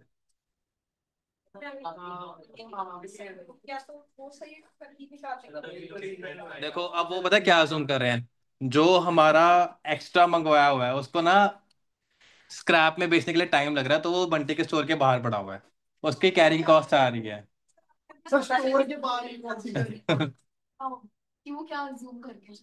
नहीं, यहाँ पे देखो दोनों क्वेश्चन में एजम्पशन सेम है, तो यहाँ पे मैं तुम्हें कहता हूँ कि कैरिंग कॉस्ट में वो तुम्हारा जो एक्स्ट्रा है उसका OQ/2 कर रहे हैं। देखो, फाइनेंस में भी कुछ गलतियां कर रखी थी पूरे मेडिकल चैप्टर में, सिर्फ यहाँ पे गलती कर रखी है उन्होंने। होगा। चलो फिर तो नोट भी लिखा है हम लोग कि हमने ये अज्यूम किया है। एमसीक्यू हाँ, में जैसे वो केस स्टडी है। बट इन दोनों एमसीक्यू में ना, जो एक तो ये वाला एमसीक्यू जो अभी आपको होमवर्क दूंगा इसके बाद, और जो मैं तुम्हें करवा रहा हूँ, ये पिछला क्वेश्चन है इनके, पुराना पूछा हुआ इन्होंने। तो दोनों जगह उन्होंने जब कैरिंग कॉस्ट निकाली है, एवरेज इन्वेंट्री उन्होंने ऑर्डर साइज पे निकाल दी है, not on the material actually store. और अगर दोनों ऑप्शन में हो हमारे पास एमसीक्यू में फिर। तब भी तुम्हें, जब इंस्टीट्यूट दो क्वेश्चन में सेम गलती कर रहा है, या तो मेरे पास थर्ड ऑप्शन। देखो टीचर के लिए क्या प्रॉब्लम आ जाती है, जब कंसेप्चुअली कोई चीज रॉन्ग हो, एक जगह उन्होंने गलती कर रखी हो, तो टीचर क्या करता है, उस तरह के क्वेश्चन स्कैन करता है कि आईसीआई के पास कहाँ कहाँ पे वो क्वेश्चन सेम लाइंस पे है। उसमें देखता है कि अगर दो जगह डिफरेंट है आंसर, तो जो कंसेप्चुअली राइट होगा वो बोलेगा। ठीक है। अगर दोनों जगह गलत है और दो क्वेश्चन दिए, दोनों जगह गलत किया हुआ है, उस केस में मैं क्या करूंगा कि फिर तुम्हें कहूंगा कि यार यहाँ पे तुम मान लो, मेरे पास कोई ऑप्शन नहीं। और तुम्हें अगर मैं इतना बता देता हूं, अगर तुम्हें यूट्यूब पे कोई और टीचर भी मिलता है जिसने ये क्वेश्चन कवर किया हो, May 24 का आरटीपी, तुम एक बार सर्च भी कर लेना, उसने यहाँ तक की लेवल ऑफ एक्सप्लेनेशन दी भी नहीं होगी जितनी मैंने तुम्हें कंसेप्चुअली दी है। तुम यूट्यूब पे सर्च कर सकते हो, क्योंकि मैं इसके ऊपर पूरी पूरी रात बैठता हूँ जब भी तुम्हारे क्लास लेता हूँ। ऐसा नहीं है कि हाँ उठ के आया कि यहाँ पे क्लास दे दी मैंने, उसको मैं पूरा खुद एनालाइज करता हूँ कि क्या रीजन है, कंसेप्चुअली क्या है। जीएसटी में भी ये किया था मैंने, फाइनेंस में भी ये किया था। और जहाँ पे मेरे हाथ बंधे हुए हैं, वहां पे मैं कुछ नहीं कर पाता हूँ फिर। और ऐसा नहीं है कि हाँ कि मैं किसी और टीचर को रेफर नहीं करूंगा, मैं भी देखता हूँ कि किसी और ऑथर ने, किसी और बुक में, किसी और टीचर ने, चाहे वो यूट्यूब पे क्यों ना हो, उसने इसके ऊपर कोई ओपिनियन दी है, और मेरे को यहाँ पे मिली भी नहीं कोई। तो अब तुम्हें यहाँ पे एक प्रॉब्लम आ रही है, वो ये है कि कैरी, जब कैरिंग कॉस्ट निकाल रहे हैं, तब वो पूरी कैरी कर रहा है, ऑल दो स्टोर नहीं कर रहा उसको, जब मैक्सिमम स्टॉक लेवल निकाल रहा है। तो please, I am sorry, but इसको मान लो। ठीक है। ये तुम्हारा जैसे होता है ना कि आईसीआई क्या है, तुम्हारा भगवान है, और ये तुम्हारा होली बुक है। ठीक है। रिलीजन में बहुत चीजें होती है जो तुम कई बार सोचते हो यार नहीं, मतलब बट चलो धर्म है उसके ऊपर नहीं जाएंगे, तो ये तुम अपना धर्म मान लो अगले 6 7 8 महीने के लिए, और कहीं जगह तुम एग्री नहीं भी कर रहे हो, कहते हैं ना उसको रिलीजियसली फॉलो कर लो, तो कर लो, यहाँ पे कैरिंग कॉस्ट कर लो। ठीक है। मैं खुद एग्री कर रहा हूँ कि 6,000/2 आना चाहिए दोनों जगह। दोनों जगह 6,000/2 आना चाहिए। उसको क्यों कैरी करवा रहे हो तुम, कैरिंग कॉस्ट क्यों इंकर करवा रहे हो, अगर तुम उसको क्या कर रहे हो, डिस्कार्ड कर रहे हो। राइट। बट उन्होंने सोल्यूशन में ऐसे डाला हुआ है, अब मैं क्या करूं। और मैं तुम्हें लॉजिकली, तुम समझ रहे हो मेरे से, तुम कनेक्ट हो पा रहे हो। तुम्हें अभी इसके बाद केस सिनेरियो करवा दूंगा, उसमें देखना क्या उन्होंने किया है कि नहीं किया। देख लो इस क्वेश्चन में, देखो कितना आ रहा है मैक्सिमम स्टॉक लेवल, देखो एक बार। मैक्सिमम स्टॉक लेवल कितना आ रहा है, 12,000 आ रहा है ना। 12,000/2 होना चाहिए, क्योंकि ये इन्वेंट्री कैरी कर रहे हैं हम। इन्होंने कितना किया हुआ देखो यहाँ पे, कैरिंग कॉस्ट 7,500, 7,500 पे किया हुआ है, मतलब 15,000 जितना ऑर्डर है, क्वांटिटी का डिवाइड बाय 2, 7,500। इधर भी देखो कितना किया हुआ है, 13,856 डिवाइडेड बाय 2, 6,928, दिख रहा है सबको। और जो मेरे पास ये जो क्वेश्चन तुम्हारा मॉडल है, इसका भी जो सोल्यूशन है मेरे पास, वो आपका पूरे ऑर्डर साइज को डिवाइड बाय 2 कर रहे हैं, ना कि जितना हम एक्चुअली कैरी कर रहे हैं मैक्सिमम स्टॉक लेवल के अकॉर्डिंग। चलो अब इसके ऊपर मैं ज्यादा बात नहीं कर पाऊंगा, हमें क्वेश्चन भी कंप्लीट करना है। तो एवरेज इन्वेंट्री लिख दो, देयर इज अ प्रॉब्लम है, बस यहाँ पे लिख के छोड़ दो।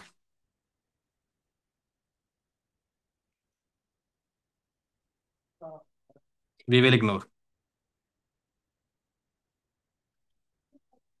और पूरे, अगर मैं बात करूं, आपका पूरा जो सिलेबस है, अगर हम कर रहे हैं लेट से 500 क्वेश्चन, 500 क्वेश्चन में सारे चैप्टर्स को मिलाओ, 500 600 700 कर रहे हैं, हार्डली 4 5 क्वेश्चन ऐसे होते हैं जहां पे हमारा कंसेप्ट या logic is not matching with what उन्होंने सोल्यूशन दिया हुआ है। तो 4 5 क्वेश्चन के लिए ऐसा हर सब्जेक्ट में आएगा तुम्हारा। तो वहां पे तुम्हें एक्सेप्शन लिखना पड़ेगा कि ये बोल रहे हैं तो बोल सुनना पड़ेगा। तो 6,197 डिवाइडेड बाय 2 कितना आ रहा है, ये 3,098.5। और यहाँ पे कितना आएगा तुम्हारा, 8,000/2 कितना आ रहा है, 4,000 kgs। राइट। फिर उसके बाद CCPUPA, CCPUPA EOQ पे कितना आया था तुम्हारा, ऊपर कैलकुलेट किया था ना हमने, 2.25। इधर कितना लूंगा मैं? 1 पॉइंट। वो मटेरियल बी का है। 0.02 आप परचेज प्राइस का वो करोगे, मटेरियल बी का नहीं कर रहे कैलकुलेट। इसमें गलतियां होने की बहुत चांसेस है, मैं तभी पूछा था, मुझे पता तो मटेरियल बी का लिख दोगे, इधर मटेरियल बी का कैलकुलेट ही नहीं कर रहे हैं। आप पहले परचेज प्राइस बताओ कितना है। मटेरियल ए का कितना था? 15 था ना, डिस्काउंट कितना मिल रहा है? तो 15 - 10%। और आपका कैरिंग कॉस्ट का परसेंटेज कितना है? 15%। ऐसे आएगा, कितना है ये? 2.025। राइट। तो तुम्हारी कैरिंग कॉस्ट कितनी आ गई? 6972 और 81। 6972। और इधर कितनी आ रही है? 8100। बिल्कुल ठीक है, एक ही होगी। एक परचेज कॉस्ट निकालनी है तुम्हें। अब परचेज कॉस्ट भी इंपॉर्टेंट है, हम ऑर्डर तो ज्यादा ही करेंगे ना। अब मेरे को बताओ ईओक्यू में हम कितने ऑर्डर प्लेस कर रहे हैं? 6197 कर रहे हैं पर ऑर्डर, है ना? नंबर ऑफ ऑर्डर्स कितने हैं? 60। 60 ऑर्डर्स। कौन था ये? नीरज ही होगा। तुम्हारी आवाज ना पौनिका मैम तक पहुंच जाती है कई बार। 6197 × 60, जो तुम्हारा 197 पर ऑर्डर डिस्कार्ड हो रहा है, क्या सप्लायर उसके पैसे नहीं लेगा? लेगा, तो वो तो लेगा। यहाँ पे कंसेप्चुअली ठीक किया उन्होंने, यहाँ पे 6000 नहीं लिया, तो 6197 है आपका पर ऑर्डर इंटू 60 ऑर्डर्स। और परचेज कॉस्ट कितनी है पर ऑर्डर, पर यूनिट?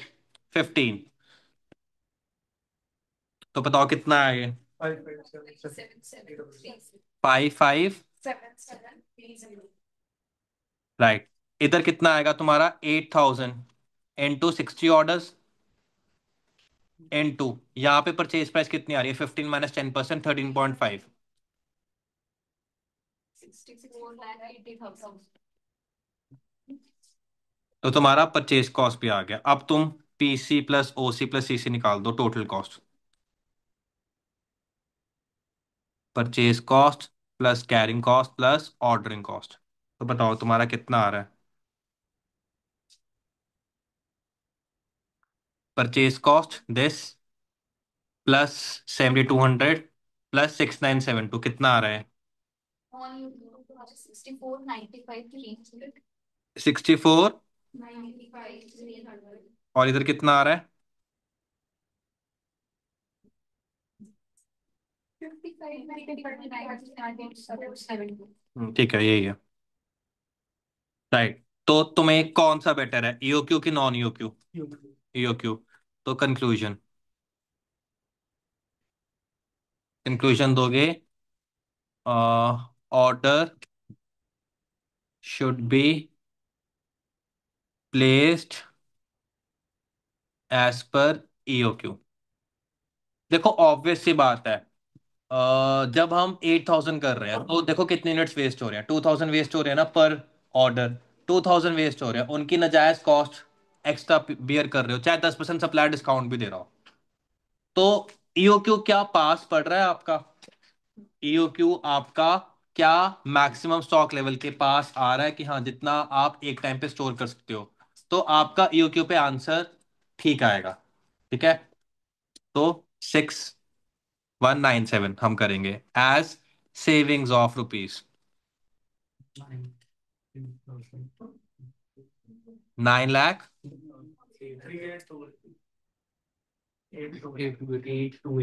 फिर से बोला, 90,828। टेक्निकली पता क्या होना चाहिए इसका आंसर? आपको एग्जैक्ट 6000 ऑर्डर करना चाहिए, चाहे ईओक्यू 6197 भी आ रहा हो। बट सोल्यूशन इस तरह है कि 6197 हम ईओक्यू पे ही कंपेयर कर रहे हैं, जब उसने बोला है ईओक्यू पे ही कंपेयर करो। इधर क्योंकि पेरिशेबल है नेचर, तो हम 197 भी क्यों एक्स्ट्रा ऑर्डर करें? हाँ, ऑर्डरिंग कैरिंग कॉस्ट थोड़ा ज्यादा हो सकती है, बट तुम्हारी वेस्टेज नहीं होगी। तो प्रैक्टिकली आप 6000 ऑर्डर करोगे पर ऑर्डर, और 60 ऑर्डर प्लेस करोगे। हाँ, थोड़ी सी कैरिंग कॉस्ट पड़ जाएगी उससे, बट वो मेरे ख्याल से 5591,472 से शायद कम ही आएगा।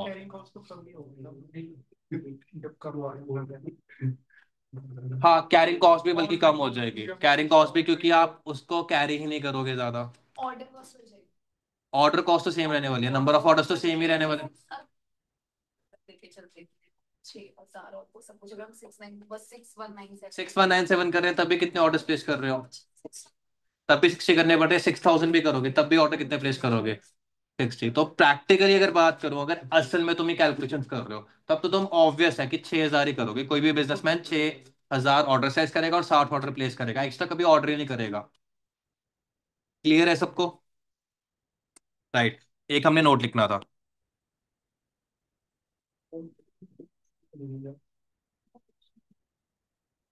Note: in case of EOQ, when order size is 6197 units, 197 units are discarded in every order. Therefore, only 6000 units are stored for every order. Number of orders कितने हो जाएंगे फिर? आप 360 को 6197 से डिवाइड करोगे कि 6000 से डिवाइड करोगे? 6000 से, तो 60 ऑर्डर्स। और सेम लैंग्वेज नॉन यूके के लिए भी लिखनी है।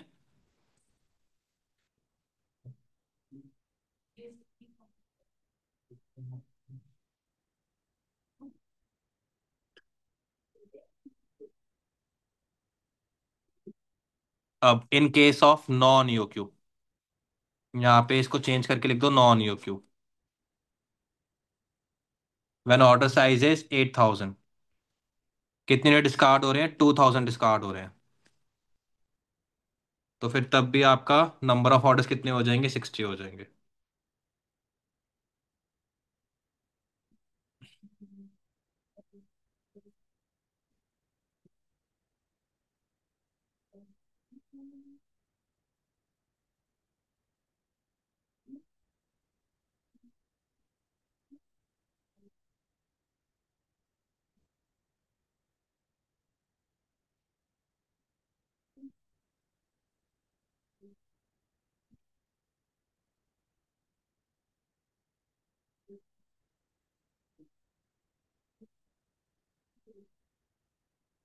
मैं तुम्हें क्वेश्चन व्हाट्सएप कर रहा हूँ। हम्म, इसको क्वेश्चन 107 कर लेना। ये जो आपका RTP 24 का है ना, तो मैंने सबको व्हाट्सएप कर दिया है।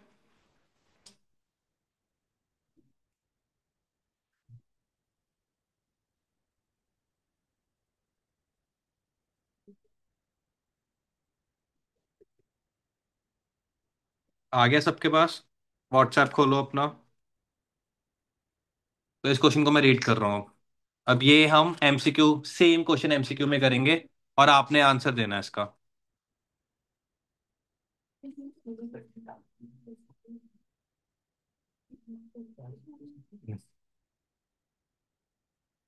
चलो मैं रीड कर रहा हूँ। Purchase committee of A limited has been interested to review the material procurement policy of the company.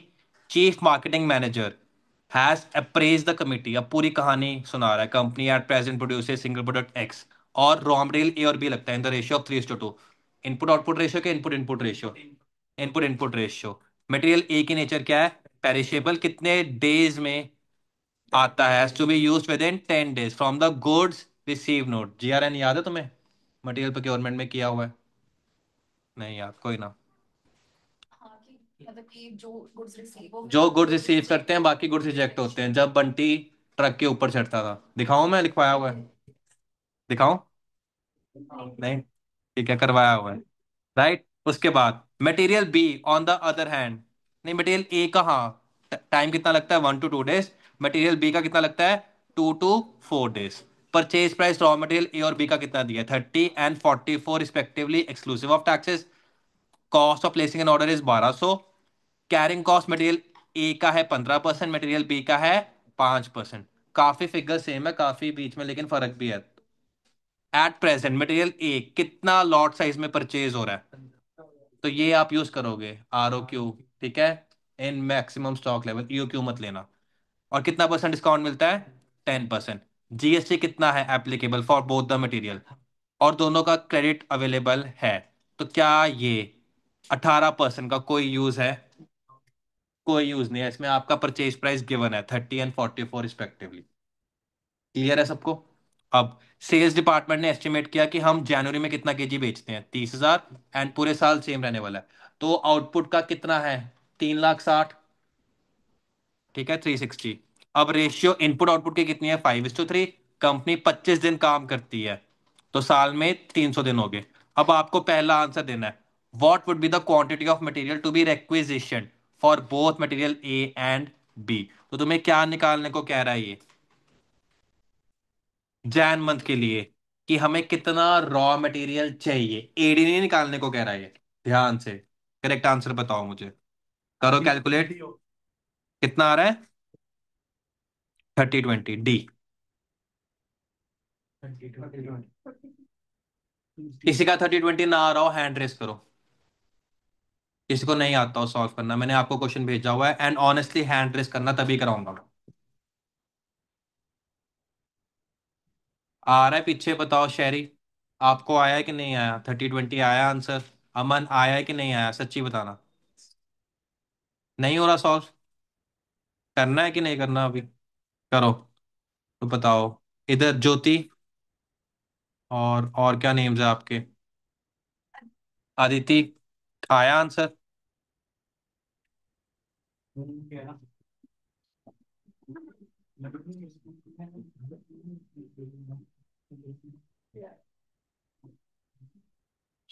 मैं सॉल्व करा ही देता हूँ,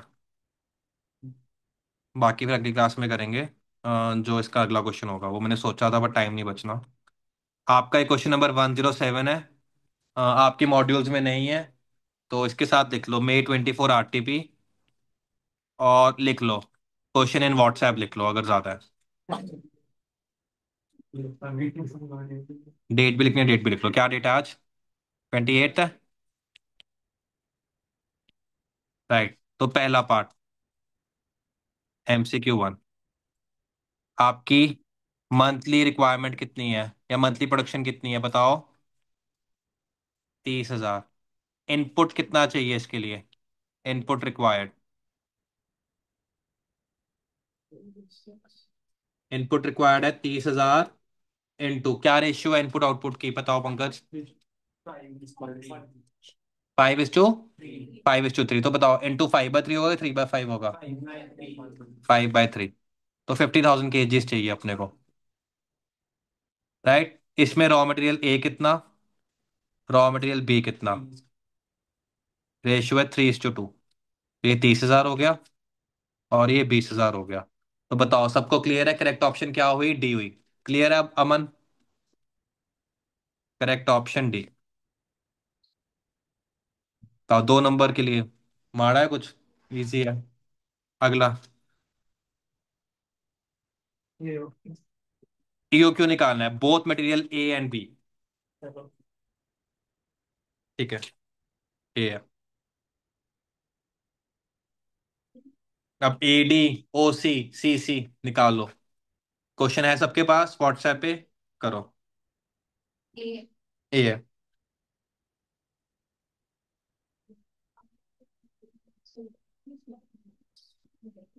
तुम्हें फर्क लग रहा है कि एक क्वेश्चन करने के बाद जो तुम सेम लाइंस पे दूसरा क्वेश्चन करते हो, कितना जल्दी हो रहा है?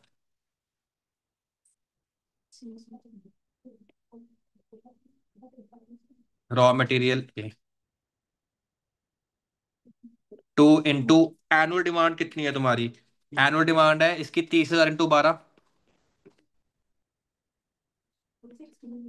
है ना? ऑर्डरिंग कॉस्ट कितनी है? CCPO पे ए की परचेज कॉस्ट बताना। 44 थी? 30 थी? कितना परसेंट है कैरिंग कॉस्ट? 15% है। चेक करो कितना आ रहा है। हाँ पूरा EOQ चेक करो। EOQ ऑफ रॉ मटेरियल है।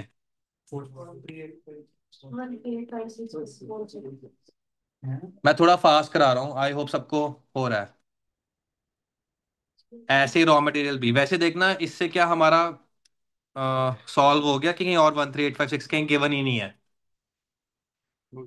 तो फिर ए ही आंसर दोगे, क्योंकि कहीं और 13856 नहीं है। उनको पता है कि अगर एक निकालिए दूसरा भी ठीक निकाल लोगे, अगर एक गलत निकाल रहे हो तो दूसरा भी गलत ही आएगा। तो करेक्ट ऑप्शन ए है, ठीक है, बी का तुम खुद सॉल्व कर लेना। उसके बाद maximum stock level of material A, और तुम चेक करना, मेरे ख्याल से R O L plus R O Q का जो बनता है ना आंसर, वो दिया होगा इसमें। उससे 16 to 100 बन रहा है कि करेक्ट आंसर बोल रहे हो? दो फॉर्मूलाज है, एक तो R O L plus R O Q, एक आपको देखना है कि हर दिन की कंजम्पशन कितनी है इनटू कितना उसका लाइफ है मटेरियल ए का। इसका आंसर 12,000 है, बट 12,000 आ रहा है आंसर। 16,200 आ रहा है, तो देखो उन्होंने वो ऑप्शन दी है, मैं ये कह रहा हूँ। आप क्या दोगे, 16,200 आंसर दोगे कि 12,000 दोगे? 12,000। उनको पता है कि 16,200 भी कुछ बच्चे सिलेक्ट कर सकते हैं जो ये चीज भूल जाए कि पेरिशेबल इन नेचर है। 12,000 आया सबका? करवाऊं? आंसर में 12 है। 12 ही आएगा ना? नहीं, आंसर में 12 है। आंसर में भी 12, चेक कर लो। बहुत नीचे जाना पड़ेगा। आरटीपी है भी 45 पेजेस की, तो आरटीपी दे देते हैं। 12,000। देखो आपका कितना आ रहा है through maximum stock level formula के थ्रू। आपका आ रहा है, कहाँ गया, 16,200 दिख रहा है। 16,200 आ रहा है, बट आपका 12,000, क्योंकि आपकी हर दिन की कंजम्पशन कितनी है, 1,200 है ना। तो 10 डेज है उसकी अगर लाइफ है तो 12,000। तो करेक्ट ऑप्शन 12,000 है। करवाने की जरूरत तो नहीं है मुझे। अगला क्या निकालना अपने को? हम्म।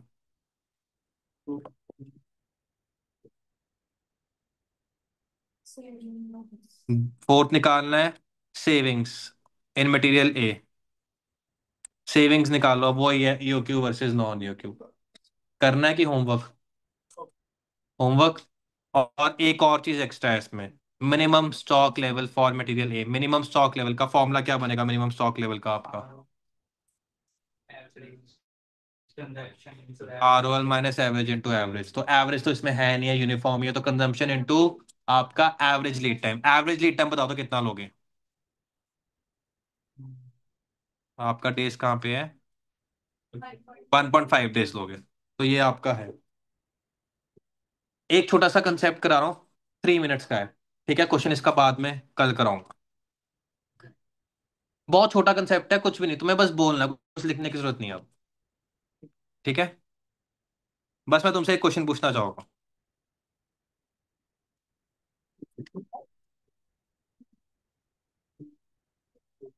ये कल लिख लेना, कोई ना, अभी नहीं लिखना कोई इशू नहीं है, मैं इसको कल टाइम दे दूंगा। नेक्स्ट है आपका एबीसी एनालिसिस। इसको हम बोलते हैं डिस्क्रिमिनेटिंग कंट्रोल भी बोलते हैं। बताओ, क्या ऐसा होना चाहिए कि जो बच्चे इंटेलिजेंट है उन पे ज्यादा फोकस करो, जो कम है उस पे टीचर ना फोकस करे? और अगर कर रहा है तो वो क्या कर रहा है टीचर? डिस्क्रिमिनेट कर रहा है ना? तो जहाँ पे तो ह्यूमंस इन्वॉल्व है, ठीक है, आपकी फीलिंग्स इन्वॉल्व है, वहां पे तो डिस्क्रिमिनेशन नहीं होनी चाहिए।